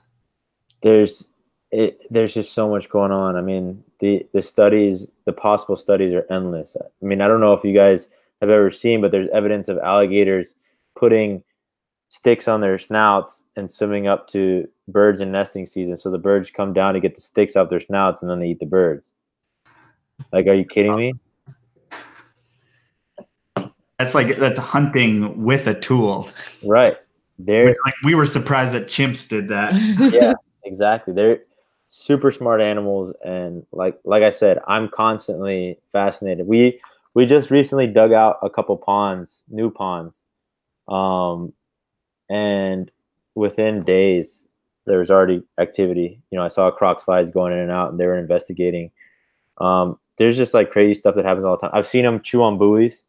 I've seen them go up like playing, like actual playful behavior. Like people would think like a croc would never do anything like that. They're super instinctually, they hunt and they sleep and they eat and that's it. I've witnessed them playing with buoys. Like they're not trying to eat them.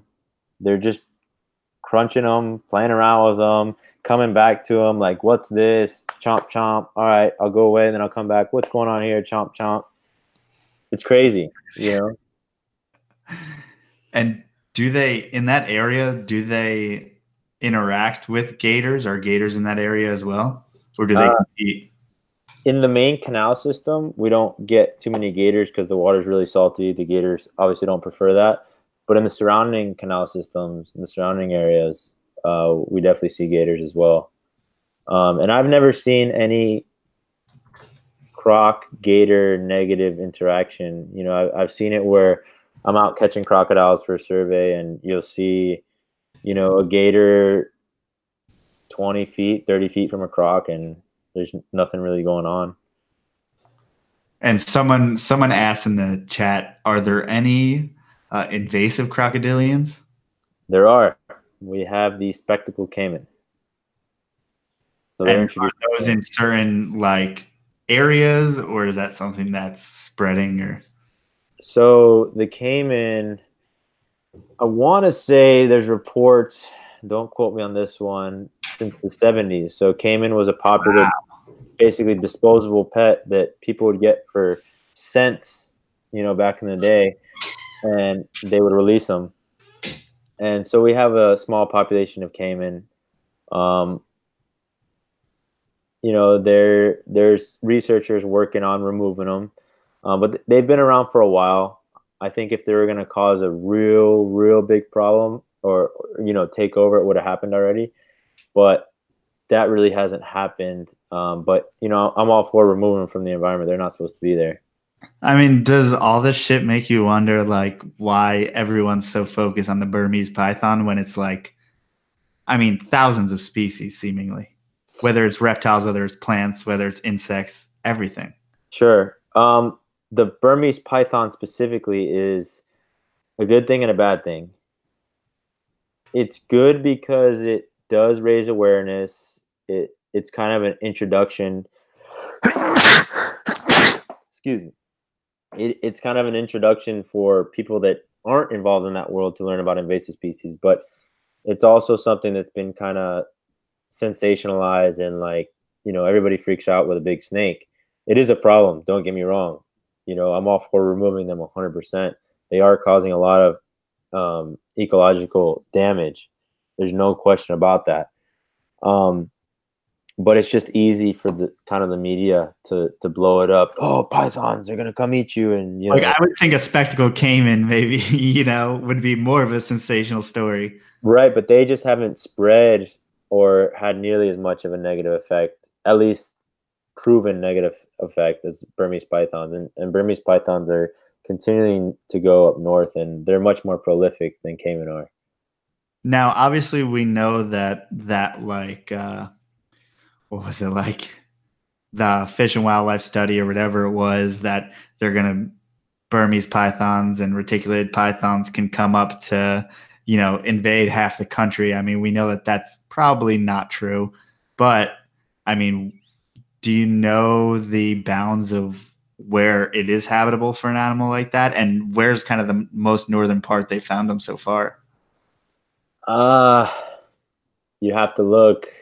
I don't know the most northern part, and when you look at a lot of these databases, you have to be able to weed out what is an escaped pet and what is a python that's moving, you know, a breeding population that's moving north. Mm-hmm. And I haven't, you know, focused on that or really looked much into that.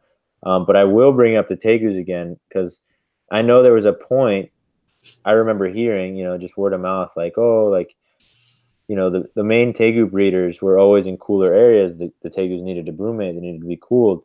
And people would be like, oh, yeah, you can't breed tegus in South Florida, it's too hot. And it's like, that's not how this works. And with the tegu specifically, you're talking about a much more cold tolerant animal that I think really needs to be focused on, because you're talking about a prolific creature that has a much larger diet. You know, they're omnivores. They're, you know, egg specialists as well. They can absolutely devastate our ground nesting bird species, you know, gators, crocs, turtles, all that stuff. Tegus are extremely intelligent. And I think, you know, a lot of that needs to be looked into. But then again, you're talking about a management issue that's so hard to keep up with. Unfortunately, in the world of biology, we often wait for a proven negative before we intervene to mitigate it. And that ends up costing a lot more money in the long run, money, effort, time, all that in the long run.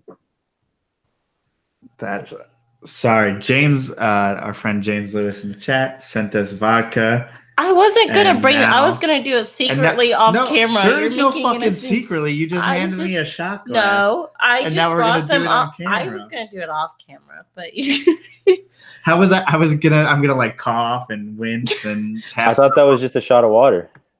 yeah, I mean, like basically. I wasn't gonna. Y'all were in such deep, good animal talk. I Well, was it's just gonna do hard it because off like the I don't camera. know. I don't know how much to beat that dead horse in a sense. But then again, I want people in the hobby, we tend to downplay it because it's to our benefit, I think, to downplay the situation and say, you know, they're really overblowing that problem with the Burmese pythons. You know, everything's fucked in the Everglades. But obviously, it's an issue. Obviously, tegus are an issue. Obviously, no one wants to not be able to keep them anymore. But how do we keep from irresponsible people, you know, making the problem worse? You obviously have to, number one, hold yourself accountable. Cheers. And then being a responsible owner goes past what you do for yourself. You know, everything's word of mouth. If you're a serious keeper, you know tons of other serious keepers. You go to shows, you do all that stuff. You got to call people out. You got to say, hey, like, what's going on here? You know, not everybody likes to be that type of person, but it's unfortunately gotten to the point where if we don't, it affects our own lives. You know, people such as yourselves, people such as myself. I want to be able to keep animals. I already told the story. Animals are my life, a big part of what I was, what I am, and what I will be. And I'd be devastated if I didn't have that. And I think humans in general will lose, you know, kind of a touch of that world if everything is regulated. Nobody can get anything. You know, your average kid growing up, their parents don't want to buy them a lizard or a snake. They already have that issue. Now you want to talk about a permitting system. They're really not going to be allowed to get a lizard or snake. And that means they're just going to lose more and more touch with nature. Right. Not every kid has, you know, the opportunity to drive 20 minutes and go to a national park and enjoy nature.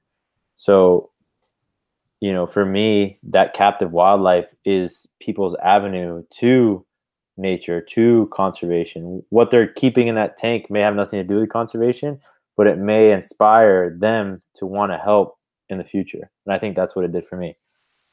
Yeah.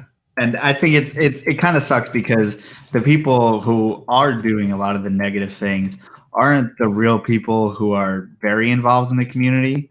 It's the people like we just had one here. We live in Philly, but this guy was in Jersey and he got like 40 Diamondback terrapins or something. And there's been multiple people taking Diamondback terrapins. And it's like, obviously he was going to bring that and try to sell them, you know, at a show here like Hamburg or put it into the pet trade.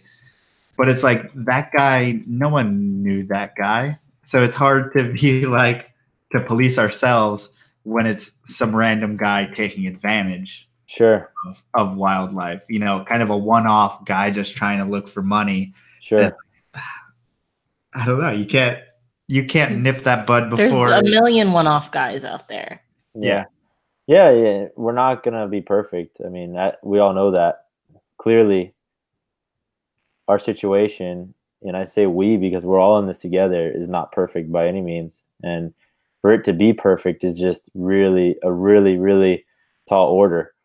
It's just about being the best and most responsible we possibly can be. There's always going to be that outlier. There's always going to be, you know, one bad apple. But the more people get together and back each other up and hold people accountable, you know, don't support the people that are doing the bad things. And if you sell a snake to somebody, or if you encourage them, hey, you know, we're doing this the right way. This is how you do it. You know, and stop buying from the people that aren't doing it right. And then you kind of weed out the bad and keep the good. Yeah. And I think there's a difference, obviously, between when we were first getting these species in and the fact that now we have gone so far in captive breeding.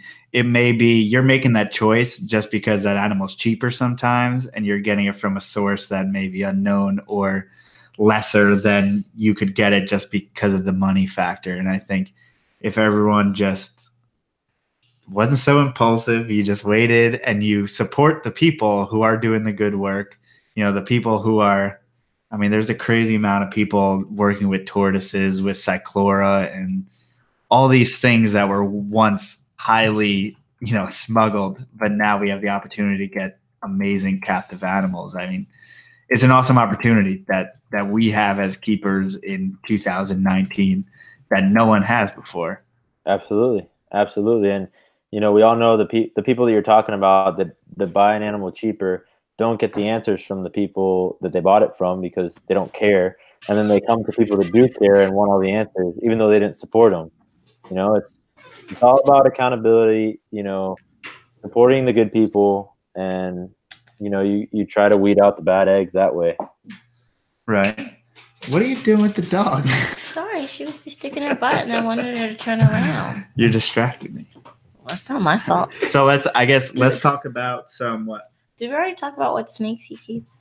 Well, yeah, that's what I wanted. I wanted to get to private keeping. Also, I guess snakes would be a good place to start because I haven't seen any snakes on your Instagram page that seemingly you keep. So wow, where's the love, snakes? Mike, for snakes? I got mad love for snakes, but I don't keep very many of them. Right now, I have a yellow rat snake and a wild-caught Florida boa, and that's it. Sounds like you like those turtles much more. I do love myself. Squirrels above snakes. Well, I think that something like, obviously you work with a bunch of tortoises, and that's honestly, as far as conservation goes and stuff like that, I mean, that's so important at this point, and Cyclora, stuff like that. So boas, is that something commonly that you see? No, it's not. There's basically one known population that's been around for a long time, and even people that know about it, it's real tough to find them. Real tough to find them. They're very secretive creatures, and they use gopher tortoise burrows, and they live underground. A lot of I have yet to, in all my searches, I've yet to find one alive. I've only found one that was just run over like 20 minutes previously. It was like a super fresh little neonate that had just gotten run over. They're tough to find. Well, at least that's good. Isn't there like an island of monkeys in Florida somewhere? What? Yeah, there's monkeys in Florida. So we have the rhesus macaque population, and then we have, I think, a vervet population as well. And I actually went to go see the rhesus macaque population over at Silver Springs like a month ago. I went camping, which I highly recommend if you guys ever come down here. Check out all the springs. They're incredible. But yeah, there's Silver Springs was an old zoo essentially, and they put these macaques on an island kind of exhibit and didn't realize that they swam and started a population. And you go there and you can go in a kayak and you just see monkeys like eating native Florida plants, and it's like, what? Like you see macaques hanging out in cypress trees, and it just doesn't make any sense. And it's super fascinating, but it's like, holy crap, what's going on here? Who needs to travel when you can just find everything you need in Florida? I mean, Florida's a different world in so many aspects. It's a different world. That's it. It's a different world. But so, I got distracted on them. Yeah, we're talking about snakes. Macaques. So, since obviously you only have two, are you into the snake captive breeding thing? Do you go to shows? Do you keep up with the breeders, or? I'm not. How involved are you in that? I'm not as much involved in the captive snake world. I just recently went to the Venomous Symposium that was down here. That was super fascinating. Snakes fascinate me 100%. I'm fascinated by snakes. I just don't keep as many. That's all. I guess for me, it's easier to keep. And I am a little bit more fascinated in regards to captive keeping of, the iguanas and the turtles and tortoises and stuff like that. You put them in big outdoor enclosures, and I like that aspect of it. Although I love me some snakes, I really do. It doesn't seem like it, but okay. Just at the moment, I don't have very many. I'm waiting for your 2-minute speech about your love for snakes, because every other animal I feel like got a really heartfelt speech about their love except for snakes. Oh, and you may live in the only place where it's easier to keep a rhino iguana than it is a snake. So. Right, exactly, though. Like when you build these outdoor enclosures, you know, the snakes will use them and all that, but they're not as active, you know, in general. You know, if you have like a Crebo or something, you see them moving around all over the place. But most of the snakes, you know, don't move around as much. So those big outdoor enclosures, you kind of want something that's going to be moving around in there. Yeah, yeah. I mean, they're just.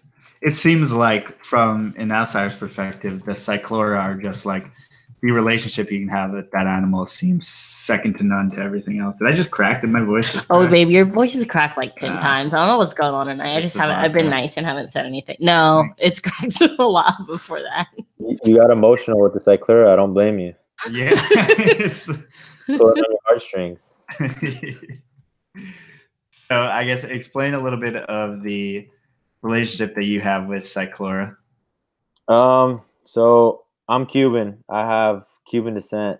Both my parents are Cuban, and so the first Cyclura I got naturally were Cuban rock iguanas, and I still have them to this day, which is a big part of keeping. I always tell people that, like, make sure you can actually keep the animals. Like, I had a Cyclura that she retired with me, and she was over 55 years old before she passed. So when you get these animals, realize that stuff. Don't just get it because you're going to get rid of it. They're super long-lived animals that you really do build relationships with.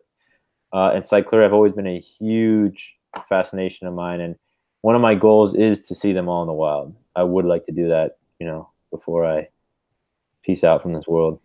And it seems like you have a Cayman behind you, a Grand Cayman iguana. Do you have those as well? I mean, obviously it's going to be probably a mix, but. Right. I do have them. I wish I had the pure ones, but I don't. But yeah, I'm just fascinated by them. Correct? What's that? Those are still illegal, correct? Pure Caymans? They exist in the zoo world, and so they're definitely here. And then I believe there's some in the private sector as well. You know, it's kind of a tight-knit community with people that really care about the captive conservation and not kind of breeding them to other stuff. So they do. I know they are out there, and I know there's, you know, a lot of breeders out there that are doing DNA testing to find out exactly what percentage theirs are. You know, because you never know with animals in the past where they came from and all that. Yeah, because I mean, I've even seen, things that are admittedly crosses, but they're so blue and beautiful that, you know, someone may attribute to a pure animal. You know, the bluer it is, the purer it is. I don't know. Sure. And then, you know, people need to remember too that, you know, we selectively breed for color and certain traits. So over time, you know, the right animals fall in the right hands, and blue gets bred to blue, and you get more blue. So that happens as well. And how many groups of Cyclura do you have, and how often are you breeding? How many clutches do you get typically? I have 1.2 Cubans, 2.2 Lewisii hybrids, and 1.1 rhinos. So I get a clutch from each of the females every year. So 1, 2, 3, 4, 5 clutches. Which is good enough, especially for the little dinosaurs. Yeah, they're awesome. That gets me every time. You see the little head poking out of the egg, and you're just like, this is insane. Does it cycle in Florida just naturally? Yes. I mean, it's so close to their native range, most of them. These are all island iguanas, and we're so far south that it's pretty spot on to what they would experience in their native range. You know, and then you just try to replicate, you know, their natural environment in whatever enclosure you put them in. And are diets similar but across all the species? From what I've seen, yes. Like a lot of reptiles, they're very opportunistic. You know, you have in the captive world, you have people that do too much of one thing. Again, extremists. You know, you have somebody that grew a rhino iguana just feeding it rats, and it's like, okay, I don't agree with that. But you know, stomach contents of wild rhino iguanas shows that they eat, you know, birds, that they've eaten crabs, that they've eaten, you know, small mammals and stuff like that. They're very opportunistic. I've seen mine eat black racers here in the wild. I've seen my sailfin dragons with juvenile Jesus lizard hanging out of their mouth, and you know, introduced invasive Jesus lizard hanging out of their mouth. I've seen all this talk about Cuban tree frogs and how they're so toxic and nothing will eat them, and I've seen my sailfins with Cuban tree frogs hanging out of their mouth, my Australian water dragons with Cuban tree frogs hanging out of their mouth. So crazy stuff happens, especially when you let wild Florida wildlife Just be nature. Exactly. Like yeah, you're not going to keep Florida out of your enclosure no matter how hard you try. Right. You make those holes a little bigger and you get all sorts of creatures getting in there. And is that something you worry about, parasites from the wild? Yeah, parasites are always a worry. You know, especially with like ones that you can see. I mean, you know, external parasites. Like you have wild iguanas come around and they bring mites and all that stuff, and who knows what's going on inside of them. You know, you obviously have to do a fecal and a float and all that stuff and find out exactly what's going on. Is it a worry? Yes. Does it keep me, you know, awake at night? Not really. Right. We're talking about, you know, survivors, really hardy animals. You know, they deal with all sorts of stuff. I've seen them with, you know, missing legs and missing tails, and they're fine. So. Yeah, it's like the folks who cry that your bearded dragon's on sand or something. You're like, how did this thing ever survive in the fucking wild if I can't keep it on, you know, this substrate or that substrate? Or right. People mistake them for being so fragile. Sure. And I guess with iguana specifically, you know, I've seen green iguana population. Well, I've seen all three of the introduced iguana species in Florida, but specifically talking about green iguanas, I've seen them adapt to so many different environments. I mean, so when we talk about diet, you know, variety is always going to be a good idea. It's always great to give them a variety, but I've seen iguana populations thrive when all they're eating is grass. Like you can see them. There's nothing in the area. They cut the grass, and the iguanas will actually move their heads to the side to kind of graze on the grass like that. And then you see iguanas in other areas, you know, in wealthy neighborhoods in South Florida, that they're eating all these ornamental plants, and they're these big, gorgeous, you know, borderline obese iguanas that are just gorging themselves. And they may get bigger, you know, without doing a proper study. You don't know if that's because of the food. You don't know if that's because of the genetics of that, whatever population that came from. But what I can tell you is that green iguana specifically, and a lot of iguanas in general, can adapt to a lot of different diets. Yeah, I mean, you guys have spiny tails as well. Yep, we have both Similis and Pectinata, and they do great. And they have even a more varied diet. They'll eat everything that green iguanas eat and more. Again, they'll eat the crabs, they'll eat the mammals, the birds. They're very opportunistic. They'll eat all sorts of stuff. Yeah, those are little savage lizards. I used to have a Melanosterna, the Honduran black-chested. Sure. That fucking thing, if I took like a pinky, like if I had something that a snake wouldn't eat, it would freak out. Yep. And like it didn't give two shits about like the iguana chow and the lettuce and everything that I put in there. But if it was some creature that was alive, it would be psycho. Yeah. I feel the need to explain for anyone who doesn't know about creatures with legs that Mike did say Jesus lizard, and James Lewis explained it to us. It's because they can run on water. Basilisk is what you meant, right? Basilisk, yes. Yes, for the world that doesn't know. I mean, I may be the only one that doesn't know. But yeah, you may be. Well, Tom too said he doesn't know either. So us two can be the ones who never heard of Jesus like an old lizard. School way to explain it, because I remember like that was always such a basilisk were like popular in the hobby. Like when I went to White Plains in like the late 90s, early 2000s, when I was a kid, like basilisks were like very thing. Them and like the water dragons and stuff like that, and people would always talk about them walking on water. So it was like a very popular, you know, everyone pretty much knew about it. But yeah, Yeah, I didn't mean to throw something out there that people didn't know about, but yeah, Jesus lizards are everywhere down here. We have brown basilisks. There's all different types of basilisks, but we have brown basilisks all over the place. Pretty much any freshwater system in South Florida has brown basilisks. Such a cool animal, but such a wrong place. Oh yeah. Pump up Mike's ego right now. Why? Oh God. Should I do it? Someone's hitting on you in the chat. Is what Melissa's. Uh-oh. Someone said, so I just tuned in and I'm not sure what they're talking about, but this guy is super hot. One of these. Okay. I'm flattered. So if you got anything from this, there's that. Cyclora, what are we talking about? Delphin lizard. That's something that people don't commonly keep in captivity. At least I don't see a lot these days. It's a heavily imported lizard, but people never really know what they're getting into. Everybody sees the picture, they want a sailfin, but they don't realize that that little import lizard they're buying is usually not going to turn into that beautiful lizard that they got. What I always tell people is that I wouldn't recommend them for beginners, but if you put a little bit of work in, they're not hard to raise either. It's just one of those things that if you put the time in to build the right enclosure, to set up the right enclosure, they'll do just fine.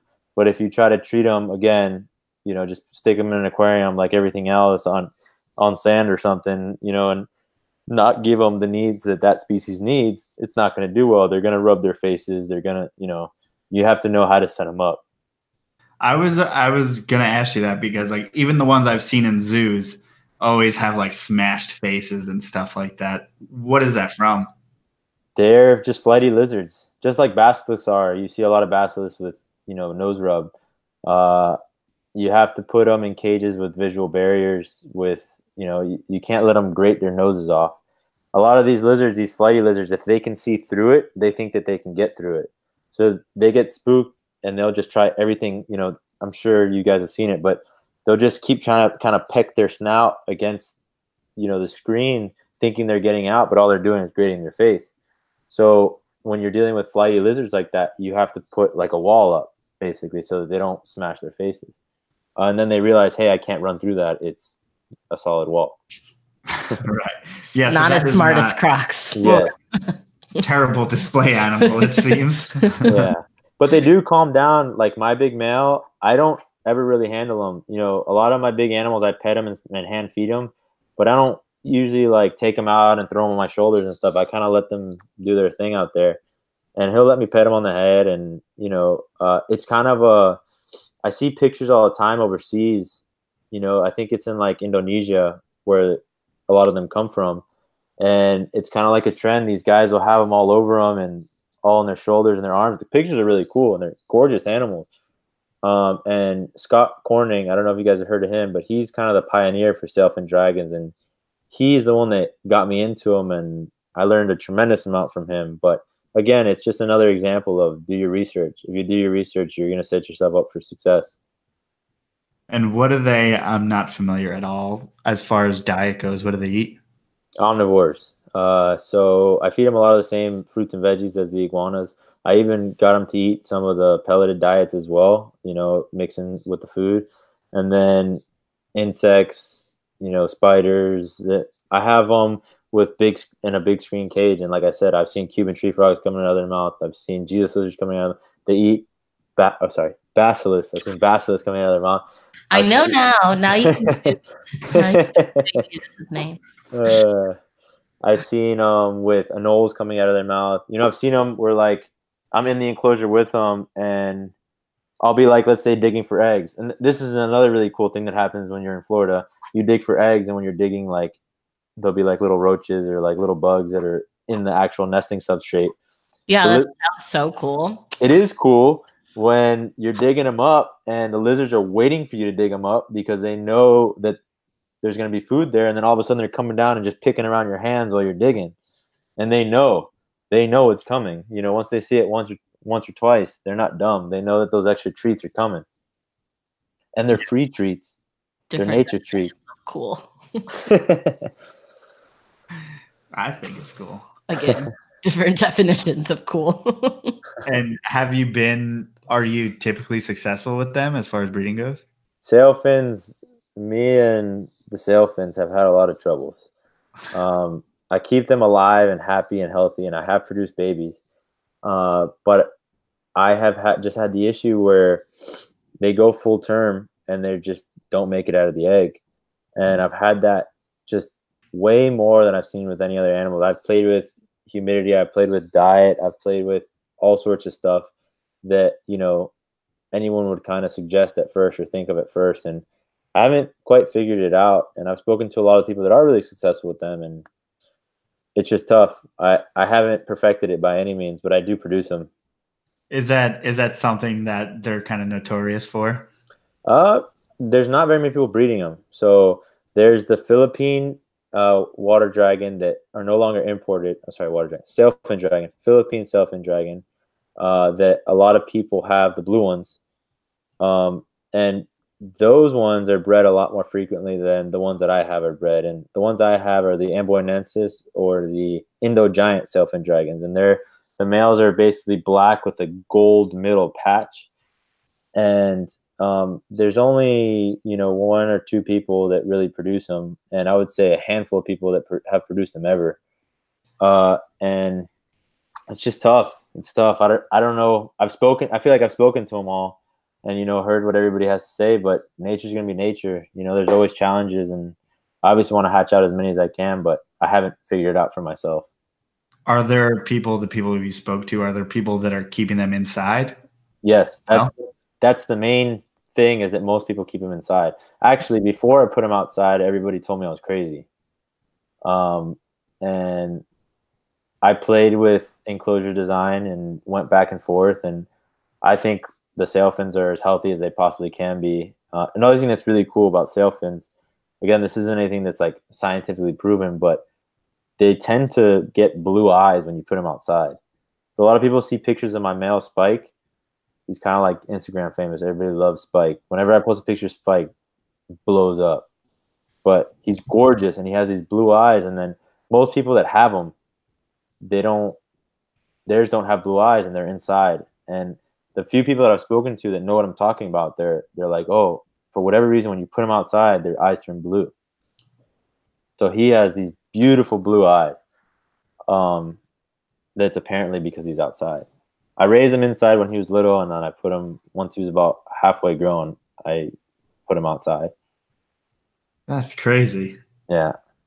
So what made you, decide to do it outside? Yeah. Because there's just natural unfiltered sunlight, you can't beat it. A natural cycle, you just can't beat it. You don't have to regulate it. You don't have to, you know, have an artificial system. And my thought, even with animals that naturally have to kind of brumate, I try to get them on a Florida cycle before anything. I mean, look at the tegus.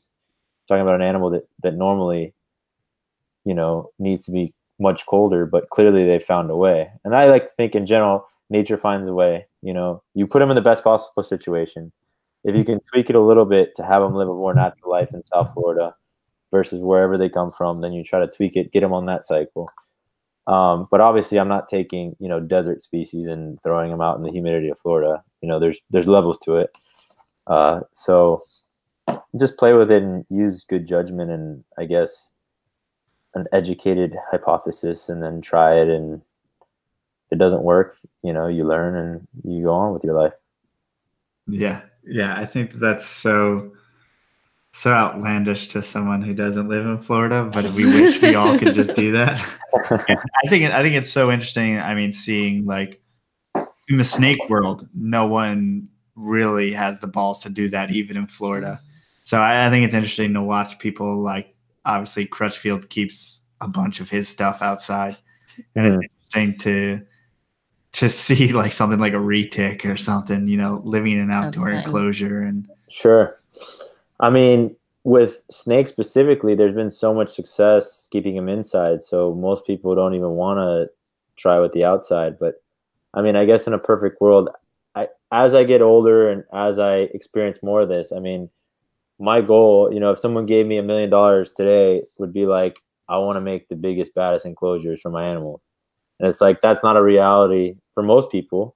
you give them the best situation that you can give them, but you also learn from those situations. Oh, this animal does this. Oh, it needs more of this. And then as it grows, you can build it an enclosure that's more for its needs. Yeah, I think that's something that the hobby right now is struggling with. There's camps all over with all different ideas. I mean, there's even monitor guys that are pro UV, some that don't use it, stuff like that. So, I mean, obviously you guys are benefiting from stuff like, sunlight. It seems like you guys are benefiting from that, but not everyone agrees on that stuff. So where do you land as far as, I mean, in quotations, like enrichment in enclosures and stuff like that? In general, the more the merrier. Again, in a perfect world, you want to give them the world, really. But then it comes down to the intelligence of the animals and what you're really working with. Know your species, know your environment. Not everything needs tremendous enrichment, and some animals, as a matter of fact, don't like their habitat to be messed with. There's some animals that you move the furniture around and it's good, it's mental stimulation, all that. And there's other animals that they get used to their territory, and if you move around their stuff, you're going to stress them out. So again, it's knowing your animals, and the answers aren't always going to be online. The answers aren't always going to be in care sheets or reptile groups. It comes down to watching your animals, and again, that passion that we keep bringing up. Love what you do and study what you do and improve it any way you can. Do you think that there's something to say about, like, obviously when we're keeping inside, we always have to interact with our animals much more closely. We need to clean them every week, which means that we need to pick them up, put them somewhere else and clean them. Like somewhere in Florida, the animals that are going to interact with you are going to interact with you. But if you have a walk-in cage, the ones that don't want to mess with you can get away from you also. And you don't have to necessarily be constantly cleaning an enclosure because obviously it's outside. Sure. Yeah, I mean, they can get away from you, and when you keep the animals, you kind of know what to expect. I have animals that are more flighty. I have animals that started off flighty and they're no longer flighty. And then it's a species thing, and then it's also an individual thing. You learn about the species, and then you learn about, when you have more than one of that species, you learn about their individual kind of personalities. And I have one iguana that's the same species as another that may like this type of food and the other one doesn't. And just like us, they have preferences. Yeah. I think anyone with a group of animals will tell you that they're not all the same. Yeah, but even the most simple creatures, even your ball python, one may have preferences. And sure. Is there anything that you don't keep at the moment but you would like to keep in the future? Well, it's an interesting question, and I guess I'll just go along with kind of what I am in the process of doing, and that's getting my permits to be able to have crocodilians. I knew it. I was gonna ask. I knew it. And it's more so for education. In Florida, we have a 4-foot rule. You can get a permit if you don't have the acreage requirements to get a crocodilian under 4 feet. There's a class structure, so you can have alligators and caiman under class 2, and then you can have basically all the large crocodiles with a class 1. And there's an under 4-foot rule where basically you can keep them up to 4 feet without having those acreage requirements. My goal is, I don't want a disposable pet. I want to be able to keep it its whole life. I want to be able to have an alligator, a caiman, and a crocodile, because when I give these talks, I want to be able to use the real animals that I study, that I work with.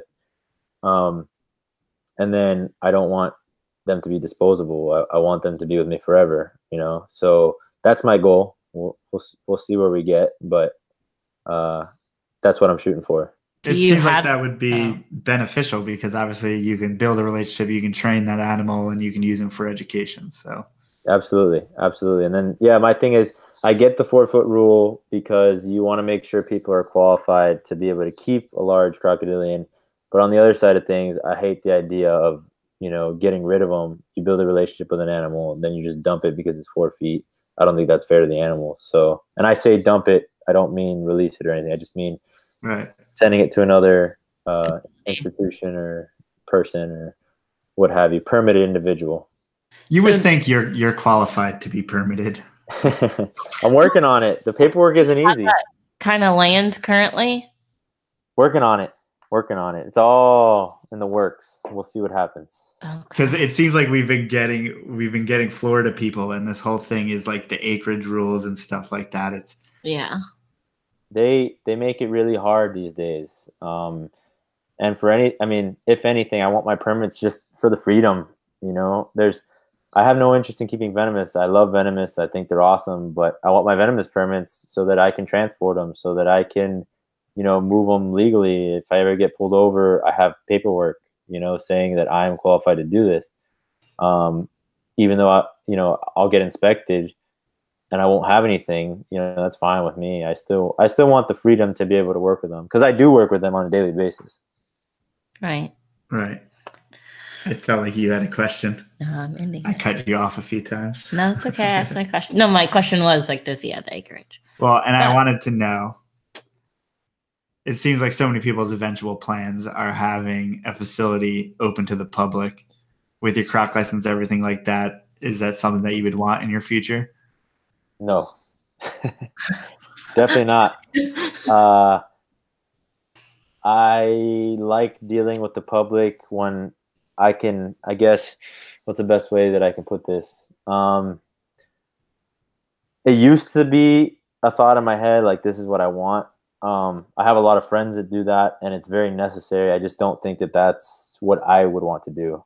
I like keeping my life kind of private in regards to animal keeping and stuff like that. And yeah, there's social media platforms, and yeah, I'm doing this talk and I'm talking about my animals and all that stuff. But not everybody needs to come over and see everything. You know what I mean? Yeah, and 6-year-olds and children. Right. Yeah, I don't need little kids rubbing their boogers all over my cages and stuff. Gotcha. Respect that. Nah, but I love the kids. Mike loves the kids. Like I said, I was a teacher and all that. But yeah, it's just not for me. I mean, it's awesome. Like I said, I have plenty of friends that do that, and it's very necessary for those establishments to exist. It's just not a goal of mine. It just seems like you already have a good thing going. Why would you complicate it? Yeah, you can work with crocs all day. And that's the thing, is complicating it. I mean, very much with what I do, I always pitch, as you know, with what we've spoken about, you have to be a hustler. You have to go after what you want. And things get complicated, things get very complicated, and you end up juggling a million things. And then it comes down to a self-assessment of, am I doing the right thing for myself? Am I doing the right thing for these animals? Am I doing the right thing for my life? And I think every keeper comes to that kind of realization where they need to reflect and see, what am I doing? Or am I doing it for myself? Am I doing it for the animals? Are the animals in the best situation? And then just owning it. You got to do it. There's no reason. I've witnessed some people with collections where it's like they have some of the rarest stuff and they never want to let it go to anybody. And it's like, okay, but you have too many animals and the animals are eventually suffering. It's like, why not, sell some off, give some away, something like that. And some people just can't let go. And I think when your collection gets very large, you need to kind of have these reality checks where it's like, okay, what am I doing this for? Why am I doing it? What's the best situation? And I can speak to that personally. The collection size only goes up. It never really goes down. So like in 10 years, I don't want to have, we kind of cut ourselves off this year, but it's hard to say no. And it just gradually builds year after year. But James Lewis in the chat is a teacher. She is a teacher. So people want to know. He's not a teacher anymore. What did you teach? James Lewis isn't a teacher anymore? No, remember he got a new job. Oh, he's so Mike, scientist. what kind of teacher were you?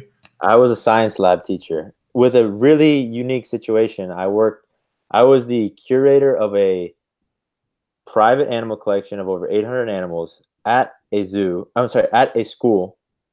And I was able to teach all my classes outside.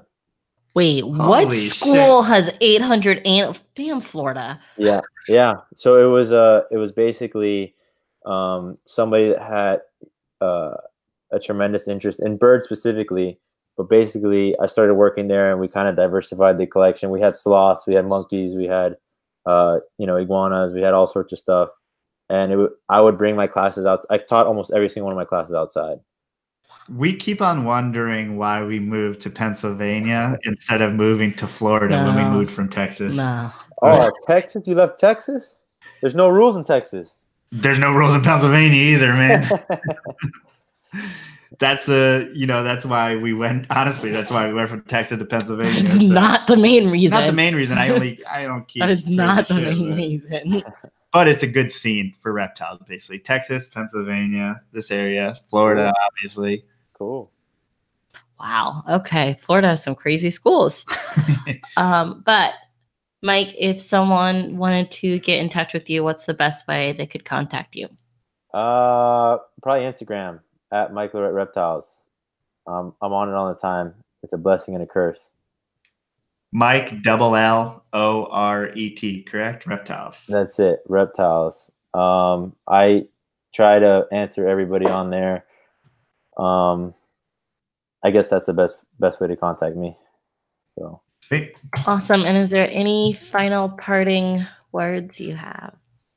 I appreciate you guys having me. I have love for snakes, I promise. No, it's nice to cover different things. Like we've never gone this close to in depth on American crocodiles in particular. So it was awesome talking with someone who sees them in the field so often and works with them. So it was awesome. Well, thanks for having me. I appreciate it, and it was a lot of fun. Thank you. Okay. For us, Port City Pythons. Oh, I feel like you were like pointing to me to say it, PortCityPythons.com. and then you said it. Port City Pythons on Instagram, Port City Pythons on YouTube. From the Ground Up podcast. Thank you guys so much for listening. Thank you to all of our Patreon folks for hosting this glorious event that we get to talk to cool people and meet cool people through, because that's basically what we do. This whole podcast is about talking to cool people and introducing you guys to cool people, even if you guys are going to see that we are like switching it up a shit ton. Obviously, we had a So you're saying we're switching it up? We're not having cool people? No. I'm saying we had a falconer on last week. This week we have crocs, and we're trying to go outside the realm of just snakes and private keeping. So I thank you for all you guys who have stayed interested in all these different And topics. Our next one will be on Saturday. So we talked about we had gotten back to Mondays, but our next one will be on Saturday. But UK it's because folks. it's a UK person. So definitely get excited. And for that. I trust that he's going to be here, so it's going to be Graham Battison. Oh, okay, we'll see. All right, so we will see you guys next week. Thank you guys all Not for listening. next week. We just said it's Saturday. Saturday, just kidding. That is, I guess That is Sunday. not next week. What are you talking about? Technicalities. You're ridiculous. Way to go, man. Couldn't end the show correctly. You Your gotta fault. Argue with me. Always an argument on this. Oh my God, Jesus Christ. Goodbye, y'all. Thank you, guys.